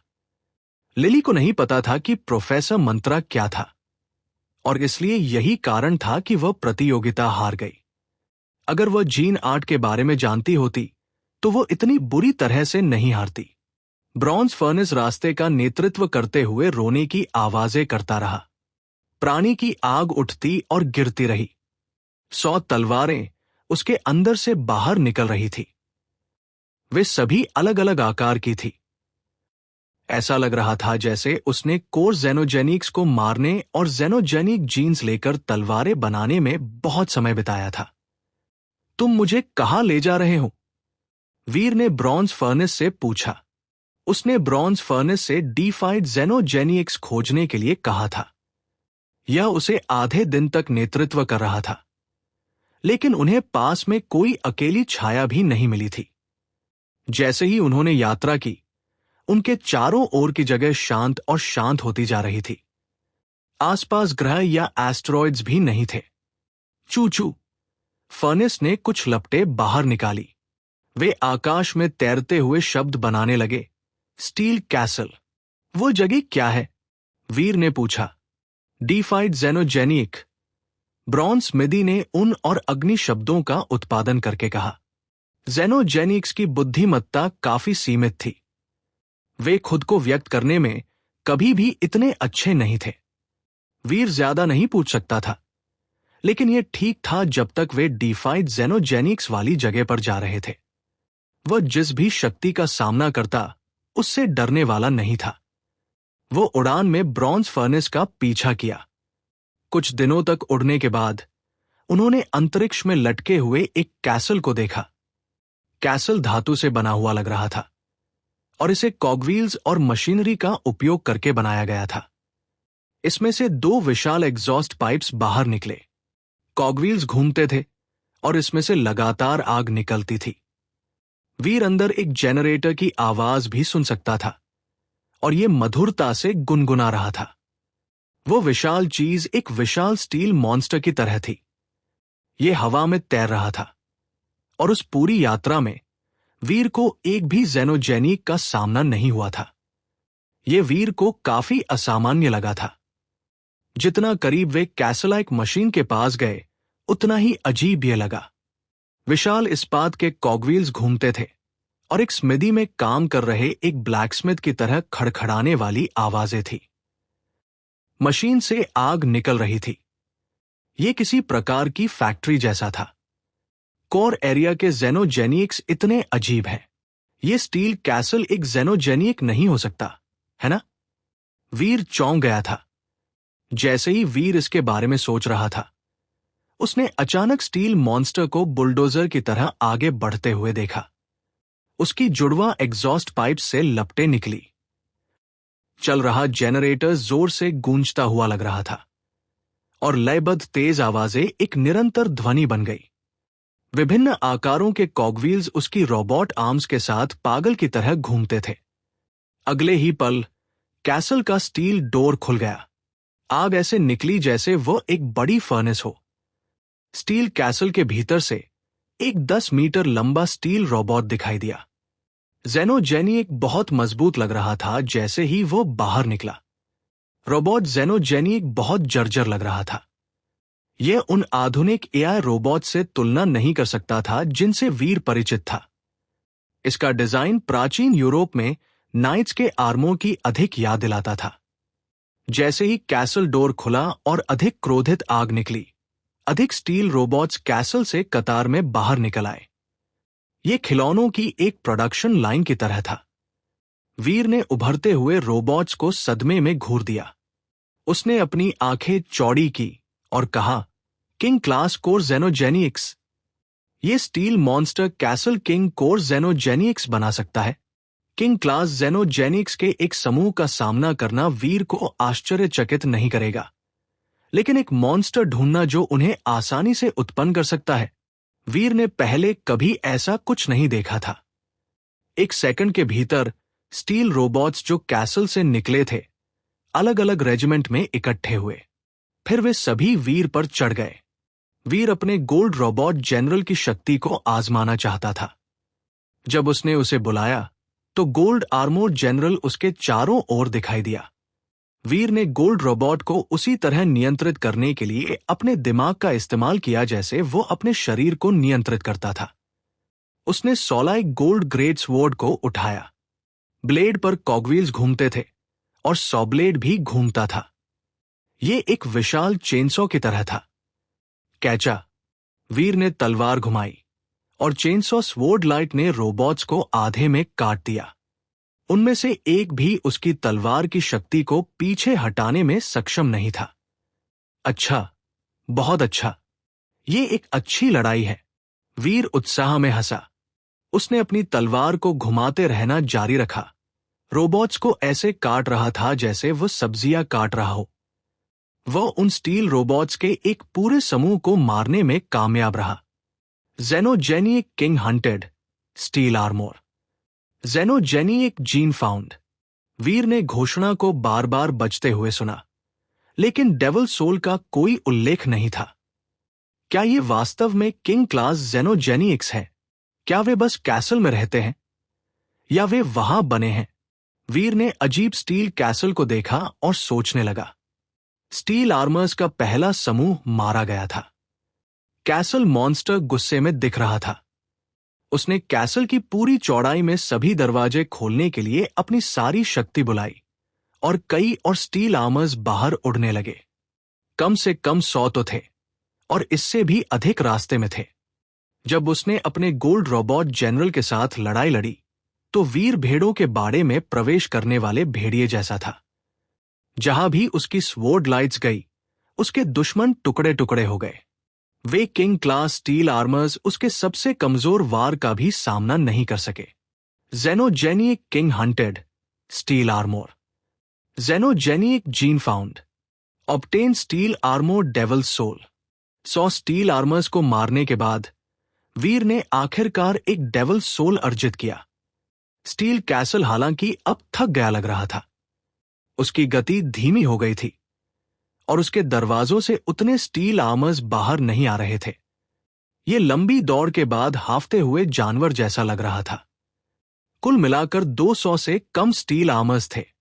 आज से पहले वीर को इतने सारे को ट्रैक करने और खत्म करने में मुश्किल होती, लेकिन गोल्ड रोबोट जनरल उनके बीच से मक्खन में गर्म चाकू की तरह गुजरा। उसने क्षण भर में उनमें से अंतिम को साफ कर दिया। जब वीर स्टील कैसल का पीछा करने के लिए मुड़ा तो उसके चारों ओर का स्थान कांपने लगा, जैसे कि वह किसी ब्रह्मांडीय भूकंप से हिल रहा हो। अजीब स्टील कैसल के पीछे अंतरिक्ष में एक दरार खुल गई और मॉन्स्टर अंतरिक्ष दरार में प्रवेश कर गया और गायब हो गया। वीर चौंक गया था। ब्रॉन्ज फर्नेस खुशी खुशी स्टील आर्मर्स के शरीर को चबा रहा था, उन्हें अपने फोर्ज लाइक बेली में रख रहा था। लेकिन क्योंकि फर्नेस छोटा था, 8 स्टील आर्मर्स को खाने के बाद वो और नहीं खा सका। तुम जिस डीफाइड जेनोजेनिक की बात कर रहे थे वो कहां है? वीर ने ब्रॉन्ज फर्नेस से पूछा। ब्रॉन्ज फर्नेस ने एक भाप इंजन की तरह सीटी बजाई और अधिक आग उगली। आग शब्द बन गई और उन्होंने कहा, क्या वो अभी अभी भागा नहीं? वह स्टील कैसल एक डीफाइड जेनोजेनिक था। वीर ने आश्चर्य में बुदबुदाया और फिर उसने पूछा, क्या मैं इसे अभी भी ढूंढ सकता हूं? वह देखना चाहता था कि स्टील कैसल से और क्या निकल सकता है, इसलिए उसने उसमें प्रवेश करने की कोशिश नहीं की थी। लेकिन अब जब वह भाग गया था तो वीर को अपने दृष्टिकोण पर पछतावा होने लगा था। ढूंढ नहीं सकते, ब्रॉन्ज फर्नेस ने शब्द थूक कर कहा। वीर ने अपने कंधे उचकाए। वो मुड़ा और स्टील आर्मर्स के टूटे हुए टुकड़ों में उनके जेनोजेनिक जीन्स के लिए छानबीन की। उनके दिल में एक स्टील कॉगव्हील था। वे उनके जेनोजेनिक जीन्स थे। वीर स्मिदी फर्नेस की तरह उनके पूरे शरीर को निगलने वाला नहीं था। उसने कोर जेनोजेनिक जीन्स को बाहर निकाला और उन्हें डेस्टिनी टावर के अंदर रख दिया। वीर ने gold robot general devil soul को दूर रख दिया। उसे अब इसकी आवश्यकता नहीं थी। वीर अभी भी अपने कोर जेनोजेनिक जीन्स को इकट्ठा कर रहा था जब उसने किसी को आते देखा। उसने अपना सिर उठाया। वो फिर से वही पीले कपड़े वाली महिला थी। लिली ब्रॉन्ज फर्नेस की उपस्थिति के पीछे छोड़े गए निशान का अनुसरण कर रही थी। उसे यह जानकर काफी सदमा लगा था कि उसका वेरी हाई सेंस वीर के निशान को नहीं पकड़ सका। उसे खोजने की उसकी एकमात्र आशा ब्रॉन्ज फर्नेस की बची हुई उपस्थिति का अनुसरण करना था। जैसे ही वीर दिखाई दिया, लिली ने स्टील आर्मर्स को भी अंतरिक्ष के उस पूरे क्षेत्र में बिखरा हुआ देखा। वो स्तब्ध होकर दृश्य को घूरने के लिए एक पल के लिए रुक गई। उसने उन स्टील आर्मर्स को पहचान लिया कि वे क्या थे। वह जानती थी कि स्टील आर्मर्स एक स्टील कैसल से आए थे जो एक कोर डीफाइड जेनोजेनिक था। हालांकि वो केवल स्टील आर्मर्स के शरीर को देख सकती थी। उसने कहीं भी स्टील कैसल को नहीं देखा। उसने अनुमान लगाया कि स्टील कैसल शायद वीर से दूर भाग गया था। वह एहसास चौंकाने वाला था।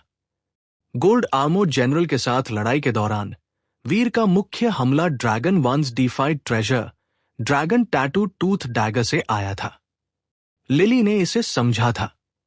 उस समय लिली को वीर की हमले की शक्ति पर संदेह था, लेकिन अब वीर ने स्टील कैसल को अकेले ही भगा दिया था।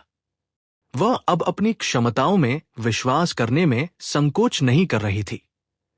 एक किंग D5 से लड़ सकता है। हालांकि कोर एरिया के D5 जेनोजेनिक्स कमजोर है, नकली D5 के समान। डॉलर जो परिणाम हासिल कर रहा है वो अभी भी लगभग अविश्वसनीय है।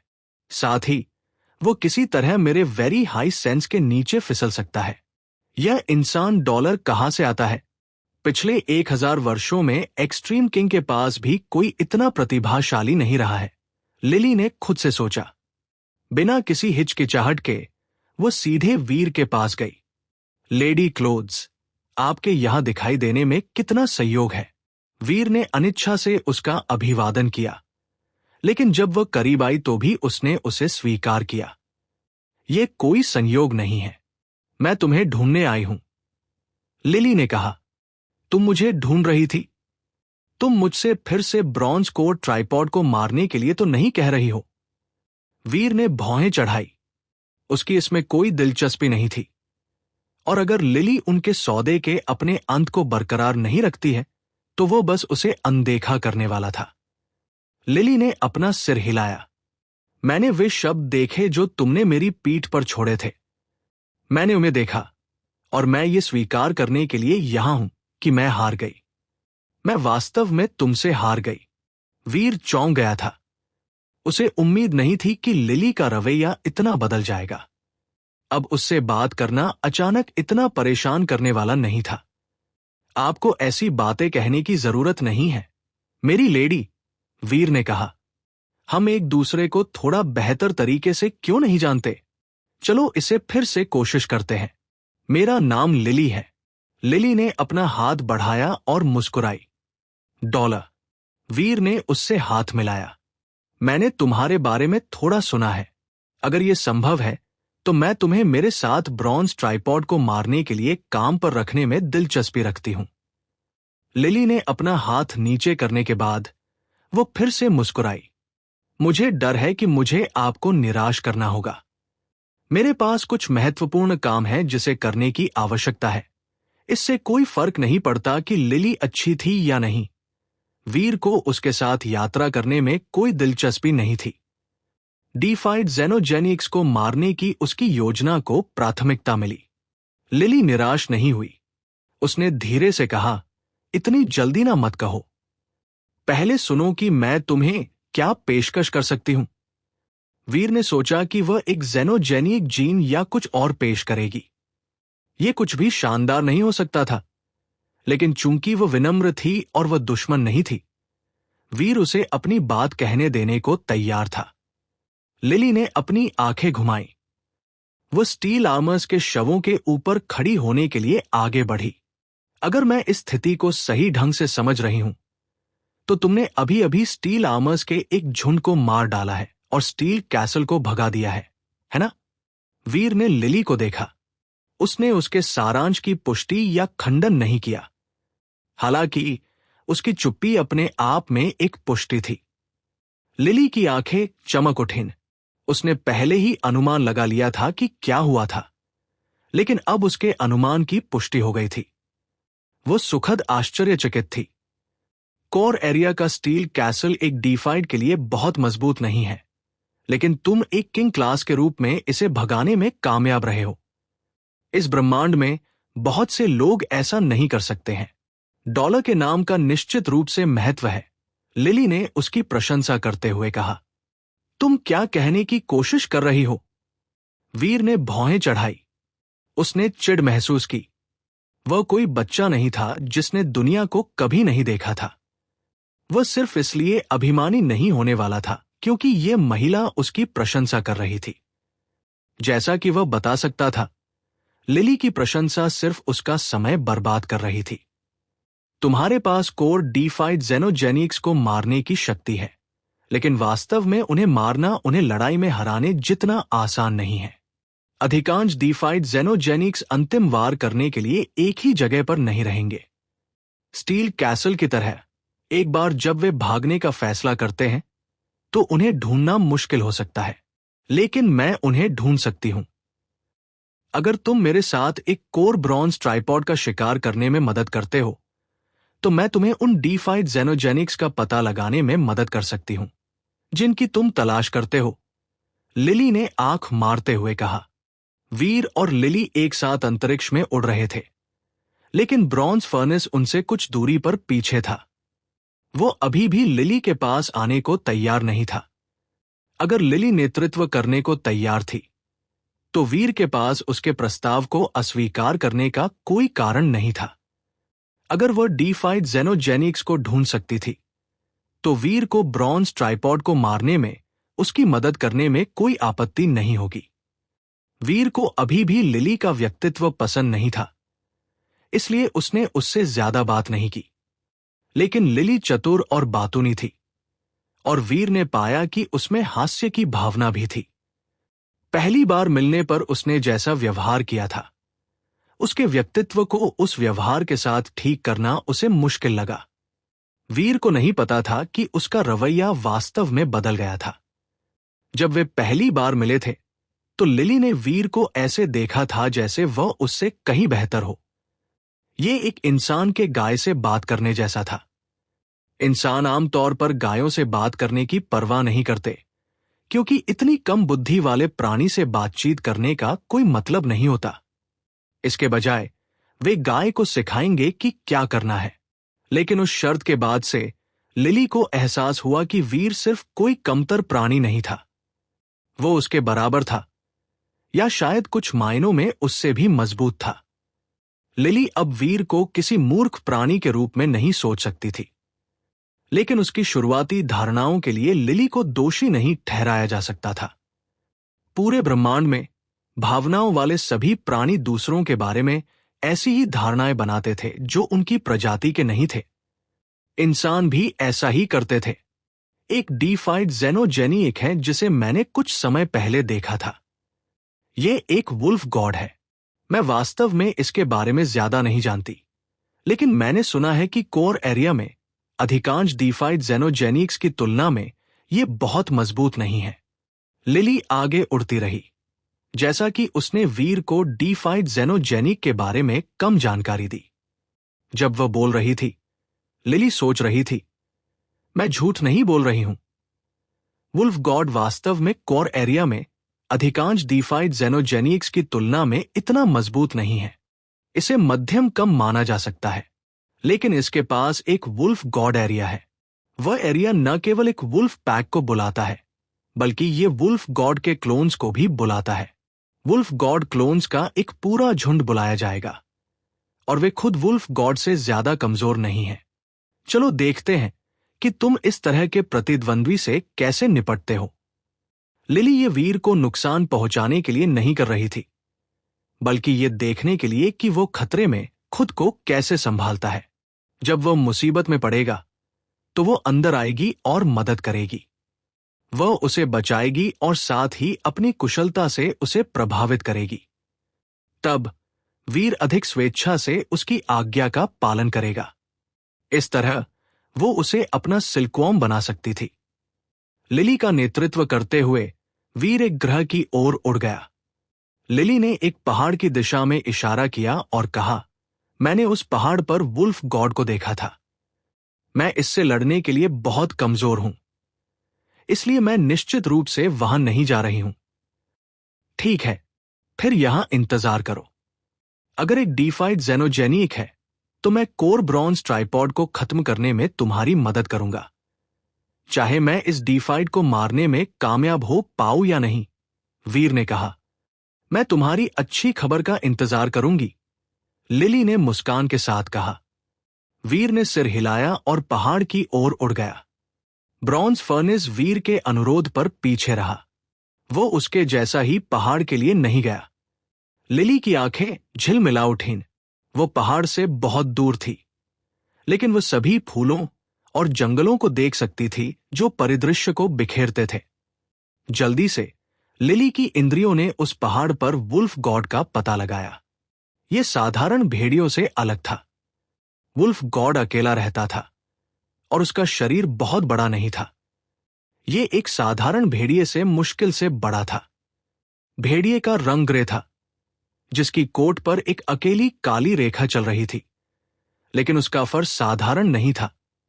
ये किसी अजीब धातु से बना था। धातु का फर चिकना था, और इसने प्राणी की गतिशीलता को प्रभावित नहीं किया। जैसे ही लिली ने देखा, वीर ने जल्दी से वुल्फ गॉड को ढूंढ लिया। वुल्फ गॉड बहुत क्षेत्रीय, टेरिटोरियल था और वीर ने अभी अभी घाटी में कदम रखा था जब वुल्फ गॉड ने खुद को प्रकट किया। उसके बाल सीधे हो गए और उसकी हरी भेड़िए की आंखें वीर को घूर रही थी। बस, वुल्फ गॉड दुबक गया और आगे कूद गया, लेकिन फिर वो गायब हो गया। वुल्फ गॉड वीर की दृष्टि से गायब हो गया इससे पहले कि उसे उस पर अच्छी नजर भी आए। उसकी आंखें वुल्फ गॉड की गति से मेल नहीं खा सकती थी। बिना किसी हिचकिचाहट के वीर ने अपने सुपर गॉड स्पिरिट बॉडी का उपयोग किया। जबकि वीर अजय था, वुल्फ गॉड का ग्रे शरीर उस पर कूद पड़ा, लेकिन वीर पर उतरने के बजाय वुल्फ गॉड की छलांग उसे पार ले गई। वह मुड़ गया और फिर से हमला किए बिना वीर को देखा। वीर ने अभी अभी सुपर गॉड स्पिरिट बॉडी खोला था, लेकिन उसने देखा कि उसकी सुपर गॉड स्पिरिट पावर पहले से ही फीकी पड़ने लगी थी। हालांकि वेन सो रही थी, फिर भी सुपर गॉड स्पिरिट बॉडी पर उसका प्रभाव मजबूत था। लिली ने आदमी और भेड़िए के बीच की लड़ाई देखने की योजना बनाई और फिर एक महत्वपूर्ण क्षण के दौरान वीर को बचाएगी। लेकिन लड़ाई शुरू होने के ठीक बाद वीर भाग गया। जैसे ही वीर ग्रह से दूर उड़ गया, वो देख सकती थी कि उसने भागने के लिए अपनी पूरी ताकत लगा दी थी। उसने संकोच नहीं किया या सोचा नहीं कि वो किस दिशा में जा रहा है। लिली उसे ऐसा करते देख जम गई। उसे नहीं पता था कि उसे वीर को बचाने के लिए अंदर जाना चाहिए या नहीं। हालांकि ये वही परिणाम था जो वह चाहती थी। उसे उम्मीद नहीं थी कि ये इस तरह होगा। वो वुल्फ गॉड के साथ लड़ाई का उपयोग डॉलर की वास्तविक शक्ति देखने के लिए करने की योजना बना रही थी। अब वह अभी भी खाली हाथ थी और वीर भाग रहा था। लिली बहुत भ्रमित थी। वीर में स्पष्ट रूप से वुल्फ गॉड को हराने का कोई रास्ता नहीं था और प्राणी हवा में कूद गया और अपने दांतों से वीर के शरीर को फाड़ दिया। पैंग! वीर का शरीर टुकड़ों में फटा हुआ था, लेकिन यह सिर्फ एक मून डॉपलगैंगर था। असली वीर अंतरिक्ष में आगे दिखाई दिया और वह अभी भी भाग रहा था। वो केवल यह पुष्टि करना चाहता था कि ग्रह पर एक डीफाइड जेनोजेनिक था। उसने गोल्ड आर्मोर जनरल को उसके सामने वुल्फ गॉड को हराने के लिए बुलाने की योजना नहीं बनाई थी। लेकिन वुल्फ गॉड एक बहुत ही आक्रामक प्राणी था और वो वीर का पीछा करता रहा।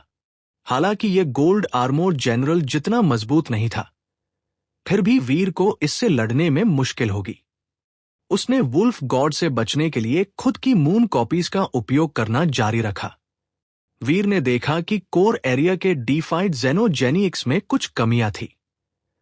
वे कुछ मायनों में डीफाइड हो सकते हैं, लेकिन अन्य तरीकों से वे उचित डीफाइड जेनोजेनिक्स से बहुत बदतर थे, जैसे gold armour general.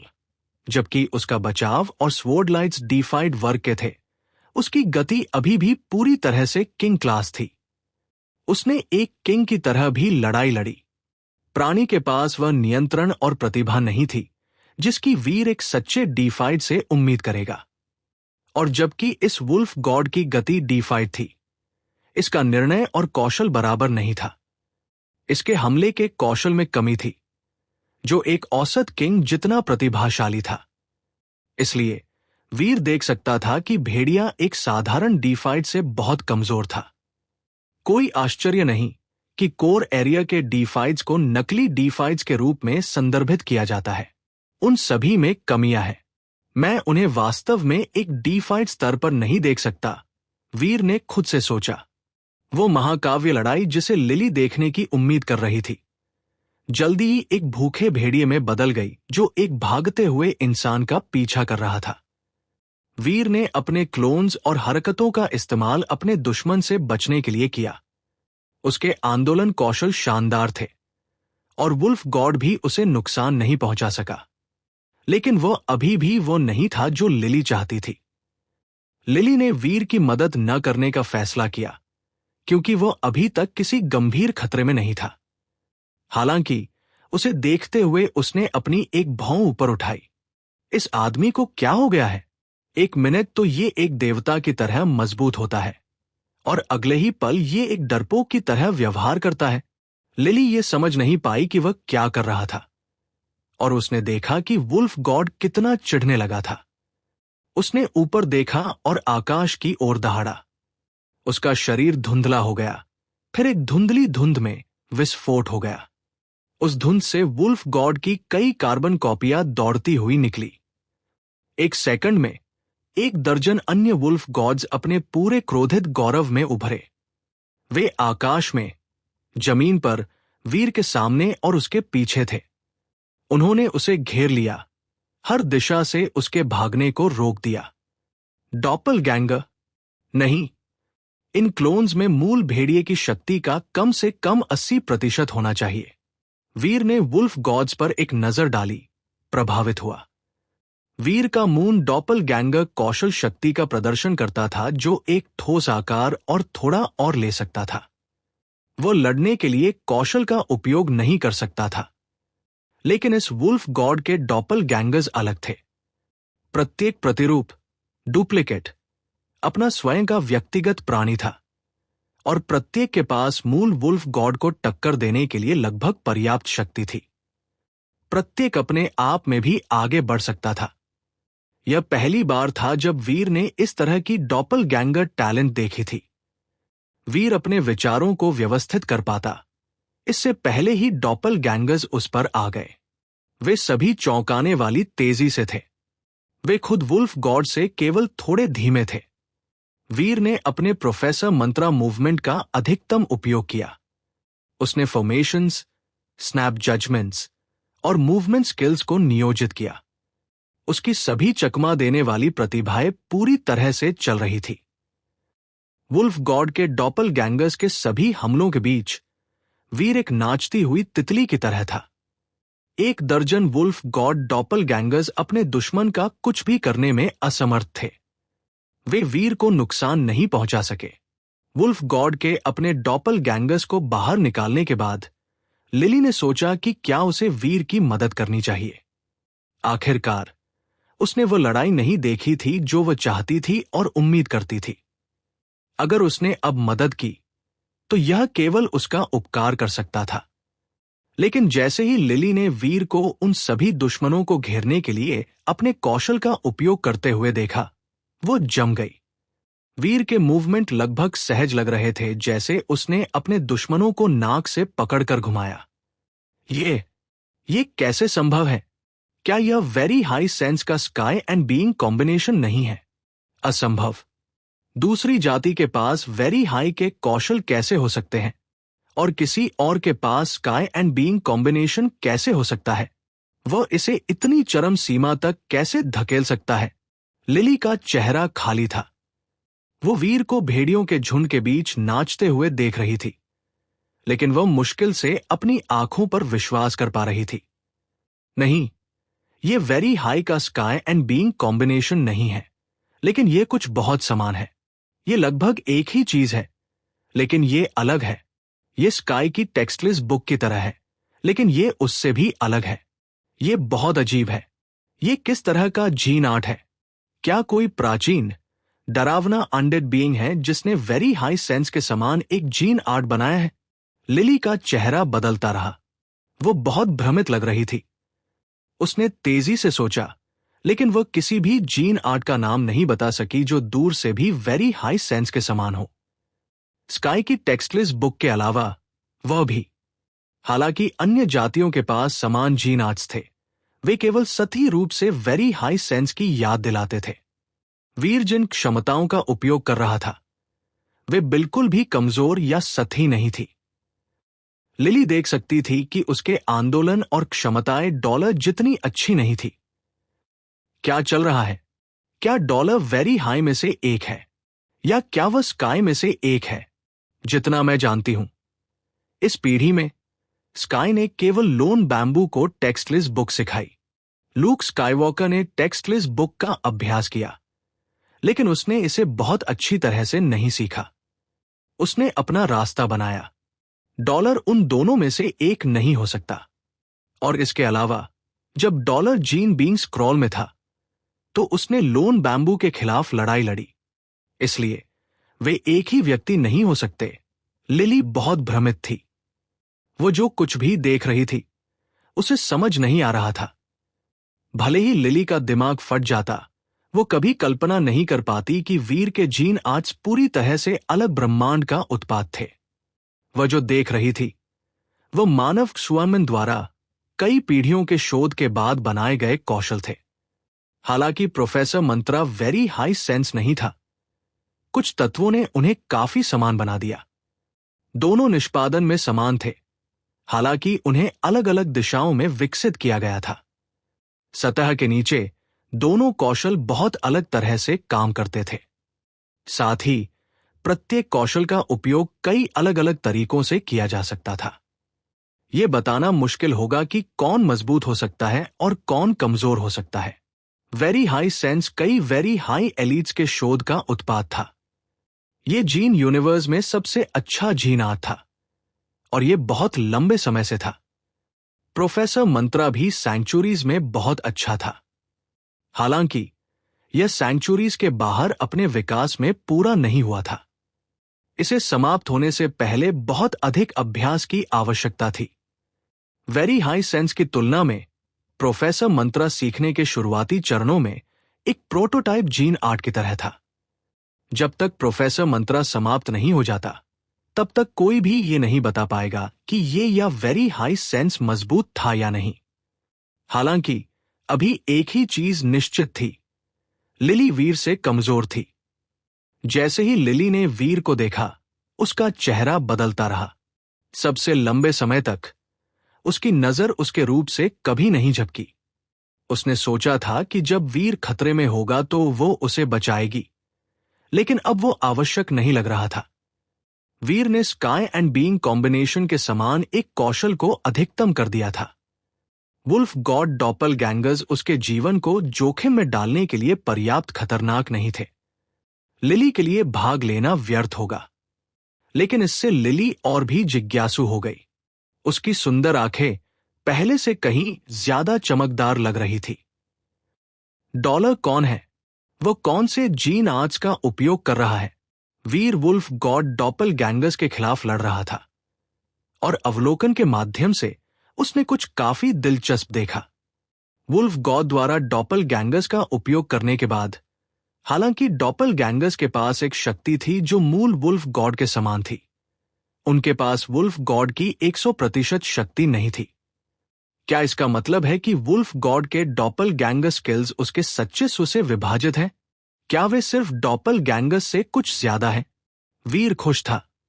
Wolf god के डॉपलगैंगर्स बहुत शक्तिशाली थे, लेकिन वीर के लिए खतरे के रूप में वे वुल्फ गॉड के एक शरीर में अपनी सारी शक्ति केंद्रित करने जितने खतरनाक नहीं थे।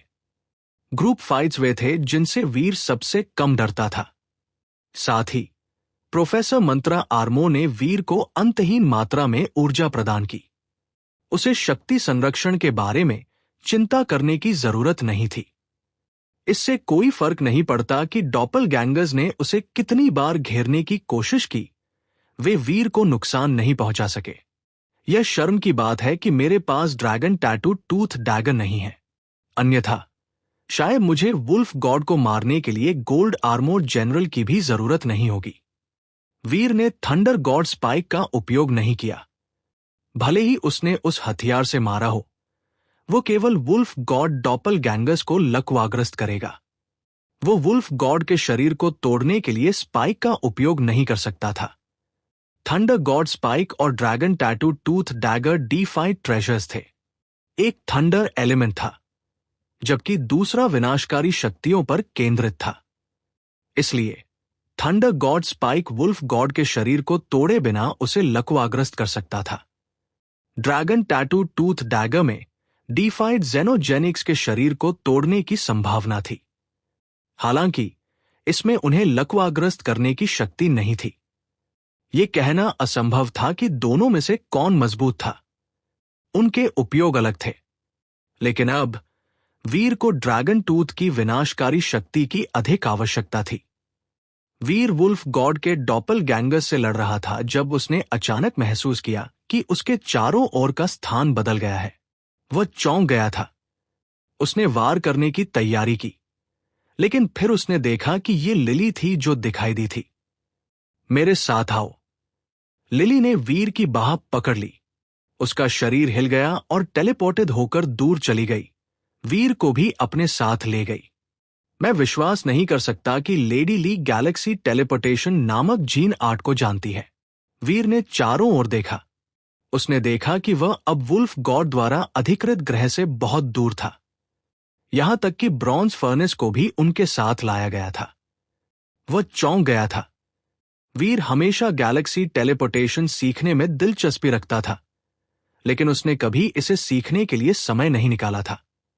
उसकी जानकारी की कमी केवल गैलेक्सी टेलीपोर्टेशन तक ही सीमित नहीं थी। उसने किसी भी तरह के टेलीपोर्टेशन का केवल एक छोटा सा हिस्सा ही सीखा था। इस क्षेत्र में उसकी प्रतिभा को उपयोग के लिए तैयार होने में बहुत अधिक समय लगता था, और उसने उचित टेलीपोर्टेशन सीखने के लिए बस समय नहीं लिया था। यही कारण था कि उसके पास अभी तक गैलेक्सी टेलीपोर्टेशन नहीं था। इसलिए लिली का गैलेक्सी टेलीपोर्टेशन का आकस्मिक उपयोग देखकर वीर कुछ हद तक ईर्ष्या महसूस कर रहा था। यह सिर्फ एक साधारण चाल है। अगर तुम इसे सीखना चाहते हो तो मैं तुम्हें सिखा सकती हूं। लिली ने बोलते हुए वीर को देखकर मुस्कुराया। वीर ने अपनी भौहें उठाई, फिर लिली से पूछा, तुम मुझसे क्या चाहती हो? वीर को नहीं लगा कि लिली उसे मुफ्त में गैलेक्सी टेलीपोर्टेशन जैसा कौशल सिखाएगी। साथ ही वीर को यह भी यकीन नहीं था कि उसमें इसे सीखने की क्षमता है या नहीं। जो लोग गैलेक्सी टेलीपोर्टेशन का उपयोग कर सकते थे, वे आमतौर पर प्रतिभा के साथ पैदा हुए थे। कौशल सीखने की क्षमता जन्मजात थी। यह सिर्फ एक छोटी सी चाल है। अगर तुम इसे सीखना चाहते हो तो मैं तुम्हें सिखा सकती हूं। मैं बदले में कुछ नहीं चाहूंगी, लेकिन गैलेक्सी टेलीपोर्टेशन के लिए प्रतिभा और शक्ति की आवश्यकता होती है। मुझे नहीं पता कि तुम में इसे सीखने के लिए क्या है। लिली मुस्कुराई। हां, बिल्कुल, मैं इसे सीख सकता हूं, वीर ने जल्दी से कहा। मुफ्त में गैलेक्सी टेलीपोर्टेशन सीखने का मौका वीर छोड़ने वाला अवसर नहीं था। चाहे वो इसे सीख पाए या नहीं, वो कोशिश करने वाला था। तो चलो चलते हुए बात करते हैं। अगर तुम गैलेक्सी टेलीपोर्टेशन सीखना चाहते हो तो तुम्हें पहले टेलीपोर्ट सीखना होगा। अगर तुम टेलीपोर्ट का उपयोग नहीं कर सकते तो तुम गैलेक्सी टेलीपोर्टेशन का उपयोग नहीं कर सकते। लिली ने आंख मारी। लिली ने वीर से झूठ नहीं बोला। जैसे ही उसने वीर को टेलीपोर्ट के बारे में सिखाया, उसने उन्हें कोर ब्रॉन्ज ट्राइपॉड की ओर स्थिर रूप से मार्गदर्शन किया।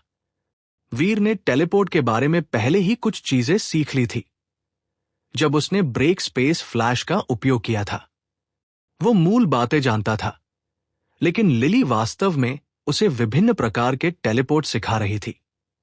उसे पहले इसमें समायोजित होने के लिए कुछ समय चाहिए था, लेकिन वीर फिर भी वह सब कुछ जल्दी से सीखने में कामयाब रहा जो वह उसे सिखा रही थी। उसने जो तकनीकें सिखाई वे ब्रेक स्पेस फ्लैश से काफी अलग थी। कोई देरी नहीं थी। उसे केवल सोचना था और वह टेलीपोर्ट हो जाएगा। यह टेलीपोर्टेशन की असली शक्ति है, वीर ने आह भरी। लेकिन वीर ने अभी अभी इन नई तकनीकों का अध्ययन शुरू किया था, इसलिए उसके टेलीपोर्टेशंस की दूरी सीमित थी। उसकी सटीकता भी खराब थी। वह केवल 500 मीटर की दूरी के भीतर ही सटीक रूप से टेलीपोर्ट कर सकता था। जब लिली ने देखा कि वीर कितनी तेजी से टेलीपोर्टेशन सीख रहा था, तो यह उसे पूरी तरह से आश्चर्यचकित कर गया। हालांकि उसने उस आश्चर्य को अपने चेहरे पर नहीं दिखने दिया। लिली सिर्फ वीर को साधारण टेलीपोर्ट नहीं सिखा रही थी। उसने उसे वेरी हाई का एक कौशल सिखाने का फैसला किया था जिसे गॉड्स वांडर कहा जाता था। यह वेरी हाई सेंस का हिस्सा था। भले ही उनके पास अंतरिक्ष शक्तियां थी। जिन प्राणियों ने टेलीपोर्ट सीखा था, वे पहले वेरी हाई सेंस का अभ्यास किए बिना गॉड्स वांडर नहीं सीख सकते थे। साधारण टेलीपोर्ट कौशल में देरी होती थी। एकमात्र सवाल यह था कि वे देरी कितनी लंबी थी। कुछ देरी इतनी छोटी थी कि वे मुश्किल से ध्यान देने योग्य थी। बुनियादी टेलीपोर्ट उस संबंध में अत्यधिक उन्नत गॉड्स वांडर के समान था, लेकिन टेलीपोर्ट सबसे कमजोर कौशल था। इसके बाद गैलेक्सी टेलीपोर्टेशन आया और अंत में गॉड्स वांडर था। गॉड्स वांडर के उच्चतम स्तर तक पहुंचने के बाद कोई एक छोटे से विचार के साथ पूरे सिस्टम में यात्रा कर सकता था। सामान्य गैलेक्सी टेलीपोर्टेशन इसे हासिल नहीं कर सकता था। जितनी दूर कोई यात्रा करना चाहता था, उतनी ही लंबी तैयारी में लगती थी। लिली ने वीर को गॉड्स वांडर सिखाया। वो वीर के जीन आर्ट की उसकी वेरी हाई सेंस के साथ समानता की पुष्टि करना चाहती थी। जब उसने पुष्टि की कि वीर गॉड्स वांडर जैसी कोई चीज इतनी आसानी से सीख सकता है, तो इसने कई चीजें प्रकट की। यह आश्चर्य की बात थी कि उसने अपने बचपन में लिली की तुलना में कितनी तेजी से कौशल सीखा। लिली बहुत हैरान थी। ये किस तरह का व्यक्ति है? वो वेरी हाई सेंस के समान एक जीन आर्ट का उपयोग कर सकता है। क्या किसी ने हमारा वेरी हाई सेंस चुरा लिया है? असंभव। वेरी हाई के शरीर के बिना आप वेरी हाई सेंस नहीं सीख सकते। केवल स्काई ही इसका एक हिस्सा दोहरा सकता है, जिससे उन्होंने टेक्स्टलेस बुक बनाई। लिली विस्मय से भरी हुई थी, लेकिन उसे नहीं लगा कि वीर ने वेरी हाई सेंस या टेक्स्टलेस बुक का अभ्यास किया है। अगर उसके पास उनमें से एक होता, तो वो पहले ही जानता होता कि टेलीपोर्ट कैसे करना है। वो वेरी हाई जैसा नहीं हो सकता, और वह स्काई में से एक नहीं लगता। इंसान, वो किस तरह की जाति है? लिली की जिज्ञासा उसे पागल कर रही थी। अगर मैं डॉलर को अपना सिल्कवॉर्म बनाने में कामयाब होती हूं, एक सिल्कवॉर्म जो वेरी हाई सेंस सीख सकता है, तो क्या होगा? मेरी जाति के पूरे इतिहास में इस तरह का सिल्कवॉर्म कभी नहीं रहा है। उसके लिए बटरफ्लाई बनना आसान होगा। लिली इतनी उत्साहित थी। वह सोचती रही, मुझे आश्चर्य है कि मेरी जाति के लोग क्या सोचेंगे जब वे मुझे इस तरह के सिल्कवॉर्म के साथ देखेंगे। वीर के टेलीपोर्ट सीखने के बाद लिली ने उसे गैलेक्सी टेलीपोर्टेशन का कुछ हिस्सा सिखाया। उसने गॉड्स वांडर वाले हिस्से को छोड़ दिया। वीर का मानना था कि लिली का टेलीपोर्टेशन कौशल गैलेक्सी टेलीपोर्टेशन प्रोफेसर मंत्रा के बहुत समान था। जब वह टेलीपोर्टेड होता था तो प्रोफेसर मंत्रा और गैलेक्सी टेलीपोर्टेशन का एक साथ उपयोग करना वास्तव में प्रक्रिया को बहुत आसान बनाता था। लेकिन गैलेक्सी टेलीपोर्टेशन को कितनी तेजी से सीखा जा सकता है, इसकी एक सीमा थी। इससे पहले कि वीर इसे पूरी तरह से सीख पाता, वे ब्रॉन्ज ट्राइपॉड के घर पहुंच गए। लिली के साथ आने से वीर को बहुत फायदा हुआ था, इसलिए वो ब्रॉन्ज ट्राइपॉड में उसकी मदद करने में धीमा नहीं था। वो ब्रॉन्ज फर्नेस को अपने साथ ले गया जैसे ही वो आगे बढ़ा। हाफ्डीफाइड ब्रॉन्ज ट्राइपॉड मजबूत था, लेकिन वो वीर और उसके ब्रॉन्ज फर्नेस के हमलों का सामना नहीं कर सका। वीर के हमला शुरू करने के तुरंत बाद उसने प्राणी को मार डाला और उसे आधे में काट दिया। वीर ने ब्रॉन्ज ट्राइपॉड कोर जीन को लिली को सौंपने के बाद उसने पूछा, क्या एक काफी है या आपको और चाहिए? एक काफी है। हालांकि यह सिर्फ एक द्वितीयक सामग्री है। प्राथमिक सामग्री एक कोर डिफाइड जेनोजेनिक का कोर जीन है। मैं ऐसी चीज का शिकार नहीं कर सकती। लिली ने आह भरी। वीर बोला नहीं। उसने 2 जीन आर्ट्स, टेलीपोर्ट और गैलेक्सी टेलीपोर्टेशन सीखे थे, लेकिन वह किसी और की ओर से डिफाइड जेनोजेनिक का शिकार करने पर विचार करने के लिए पर्याप्त नहीं था। लिली ने आगे कहा, टेलीपोर्ट और गैलेक्सी टेलीपोर्टेशन तुमने सीख लिए हैं, लेकिन एक और हिस्सा है। लेकिन मुझे पहले एक डिफाइड जेनोजेनिक को ढूंढना होगा। मेरे पास तुम्हें सिखाने का समय नहीं है। वीर की आंखें चमक उठीं। गैलेक्सी टेलीपोर्टेशन का एक और हिस्सा है जिसे मैं सीख सकता हूं। लिली ने वीर को देखा और हंस पड़ी। वीर जानता था कि उसका क्या मतलब है, और इसलिए उसने कहा, अगर मैं तुम्हें उस डिफाइड जेनोजेनिक को मारने में मदद करता हूं, तो क्या तुम मुझे अंतिम हिस्सा सिखा सकती हो? वीर ने लिली को एक डिफाइड जेनोजेनिक को मारने में मदद करने का वादा किया, लेकिन लिली को नहीं पता था कि उसे जिस जेनोजेनिक की जरूरत थी वो वास्तव में कहाँ रहता था। उसे बस इतना पता था कि ये किस सिस्टम में था। वीर को उसके साथ उस सिस्टम में जाना पड़ा। लेकिन इस बार लिली ने पहले गॉड्स वांडर को वीर को सिखाने की पेशकश नहीं की। वह डीफाइड जेनोजेनिक को मारने के बाद उसे अंतिम भाग देने वाली थी। ऐसा लगता है कि टेलीपोर्ट और गैलेक्सी टेलीपोर्टेशन सिर्फ एक डाउन पेमेंट थे। वीर इससे परेशान नहीं था। ऐसा नहीं था कि वह और लिली परिवार थे, इसलिए यह सामान्य था। अगर लिली बिना किसी लाभ के उसे कौशल सिखाती तो वह नहीं जानता कि एहसान कैसे चुकाना है। वह रास्ते में लिली के साथ चैट कर रहा था और यह जानकर सुखद आश्चर्य हुआ कि लिली अधिकांश जीन आर्ट्स के बारे में अच्छी तरह से शिक्षित थी। वास्तव में उसने कई लोगों के बारे में बात की जिनके बारे में वीर ने सुना भी नहीं था। टू वर्ल्ड माउंटेन में महिला के अलावा वीर किसी को नहीं जानता था जो लिली जितना स्मार्ट हो। वीर खुद जीन आर्ट्स में बहुत अच्छा था। उसने उनका बहुत अध्ययन किया था, लेकिन उसने उन अध्ययनों में अपनी पूरी ऊर्जा कभी नहीं डाली थी। उसने उनका शोध करने के बजाय जीन आर्ट्स का अभ्यास करने पर अधिक ध्यान केंद्रित किया। लिली के ज्ञान के साथ और उसके किंग क्लास होने के साथ उसे स्काई पैलेस में प्रसिद्ध होना चाहिए। मैंने उसका नाम पहले क्यों नहीं सुना? वीर ने सोचा। उस सिस्टम का दौरा करने के बाद जिसके बारे में लिली ने उसे बताया था, उन्होंने कुछ भी पाए बिना पूरे 2 दिनों तक डीफाइड जेनोजेनिक की खोज की। हालांकि वे 1 दर्जन किंग कोर जेनोजेनिक्स को मारने में कामयाब रहे। सिस्टम बहुत बड़ा था। अगर उन्होंने हर ग्रह की खोज की तो इसमें कुछ समय लगेगा। सौभाग्य से वीर ने टेलीपोर्ट और गैलेक्सी टेलीपोर्टेशन का अध्ययन करना जारी रखा था और सिस्टम की खोज अभ्यास करने का एक सही अवसर था। वीर हर जगह टेलीपोर्टेड हुआ जहां उसे जाने की जरूरत थी। उसे इसका अभ्यास हो रहा था। वह एक तेज सीखने वाला था। वे दोनों और फर्नेस अपने रास्ते पर जल्दी कर रहे थे। तभी अचानक उन्होंने लोगों के एक समूह को अपनी ओर आते देखा। वीर ने करीब से देखा और उसने देखा कि ये दिया रॉबर, ड्रैगन 1 और कुछ अन्य लोग थे। इस बिंदु पर वीर उन्हें पुराने दोस्त मानता था। उसे उम्मीद थी कि दिया रॉबर उसे ढूंढने आएगा। हालांकि उसे उम्मीद नहीं थी कि दिया रॉबर को उसे ढूंढने में इतना समय लगेगा। भाई डॉलर, क्या आपके पास एक कोर डीफाइड जेनोजेनिक को मारने में मेरी मदद करने के लिए कुछ खाली समय है? हम कीमत पर चर्चा कर सकते हैं। दिया रॉबर डॉलर के व्यक्तित्व को अच्छी तरह से जानता था, इसलिए उसने बात को घुमाया नहीं।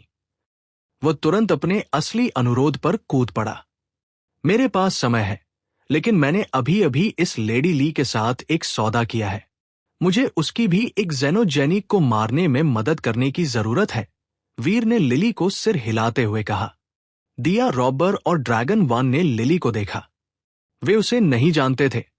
वो भी स्काई में से एक थी, इसलिए उसे एक नजर देने के बाद उन्होंने उस पर ज्यादा ध्यान नहीं दिया। दिया रॉबर खुश दिख रहा था और उसने कहा, यह ठीक है। क्या मैं आपको अगली बार के लिए बुक कर सकता हूं? जरूर, लेकिन मेरे पास इस समय जेनोजेनिक जीन्स की कमी नहीं है। अगर आप मेरी मदद चाहते हैं तो मुझे इनाम के तौर पर एक जीन आर्ट की जरूरत होगी। लेडी ली मुझे एक जीन आर्ट से पुरस्कृत कर रही है और इसलिए मैं उसकी मदद कर रहा हूं। वीर ने समझाया। Gene art? आप कौन सा जीन आर्ट चाहते हैं? दिया रॉबर हैरान था। मैंने सुना है कि आपकी जाति के पास बिग डिस्ट्रॉयड नामक एक जीन आर्ट है। मुझे इसके बारे में जो बताया गया है उससे मुझे ये काफी दिलचस्प लगा। वीर ने कहा, क्या कोई और जीन आर्ट है जो मैं आपको दे सकता हूं? बिग डिस्ट्रॉयड का एक गुप्त जीन आर्ट है। हम इसे बाहरी लोगों को नहीं सिखाते हैं। साथ ही डिस्ट्रॉयड के शरीर और प्रतिभा के बिना बिग डिस्ट्रॉयड सीखना असंभव है। भले ही मैं आपको दे दूं, ये काम नहीं करेगा। अगर आप जीन आर्ट्स में रुचि रखते हैं तो मैं आपको एक और जीन आर्ट दे सकता हूं जो बिग डिस्ट्रॉयड के समान स्तर पर है। दिया रॉबर ने पेशकश की। वीर ने दृढ़ दिखते हुए सिर हिलाया। फिलहाल मुझे केवल बिग डिस्ट्रॉयड में दिलचस्पी है। कृपया इसके बारे में सोचें, भाई रॉबर। उसके पास पहले से ही अभ्यास करने के लिए बहुत सारे जीन आर्ट्स थे। उसके पास और जीन आर्ट्स लेने का समय नहीं था जिसकी उसे पहले से जरूरत नहीं थी। वह केवल बिग डिस्ट्रॉयड चाहता था ताकि वह इसे कंज्यूम के प्रतिस्थापन के रूप में उपयोग कर सके। इस तरह वह चीजों को तेजी से अवशोषित कर सकता था। जब हम यात्रा करते हैं तो हम इस बारे में और बात कर सकते हैं। आप किस तरह के डीफाइड जेनोजेनिक की तलाश कर रहे हैं? अगर आप विचार के विरोधी नहीं हैं, तो हम आपके काम में आपकी मदद कर सकते हैं। दिया रॉबर मुस्कुराया। लेकिन मेरे पास आपको भुगतान करने के लिए कुछ भी नहीं है, वीर ने कहा। $2 का अनुसरण करने की अनुमति ही काफी भुगतान है। दिया रॉबर मुस्कुराया। अगर कोई उन्हें मुफ्त में मदद करने की पेशकश कर रहा था, तो वीर के पास प्रस्ताव को अस्वीकार करने का कोई कारण नहीं था। तो वह दिया रॉबर और अन्य लोगों को साथ ले आया। वीर ने पहले उनकी शक्तियों को देखा था और वह जानता था कि वे एक डीफाइड जेनोजेनिक के शिकार में उपयोगी हो सकते हैं।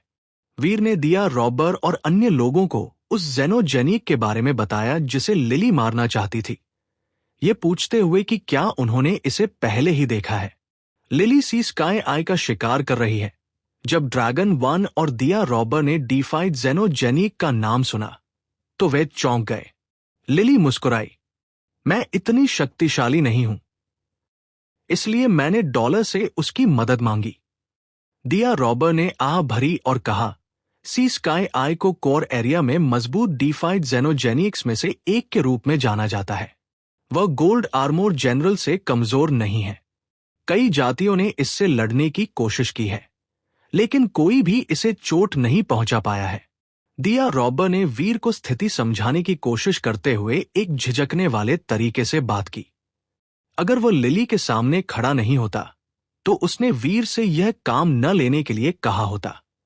सी स्काई आई किंग्स और हवडी फाइट्स के लिए बहुत विनाशकारी था। यह गोल्ड आर्मोर जनरल से भी डरावना था।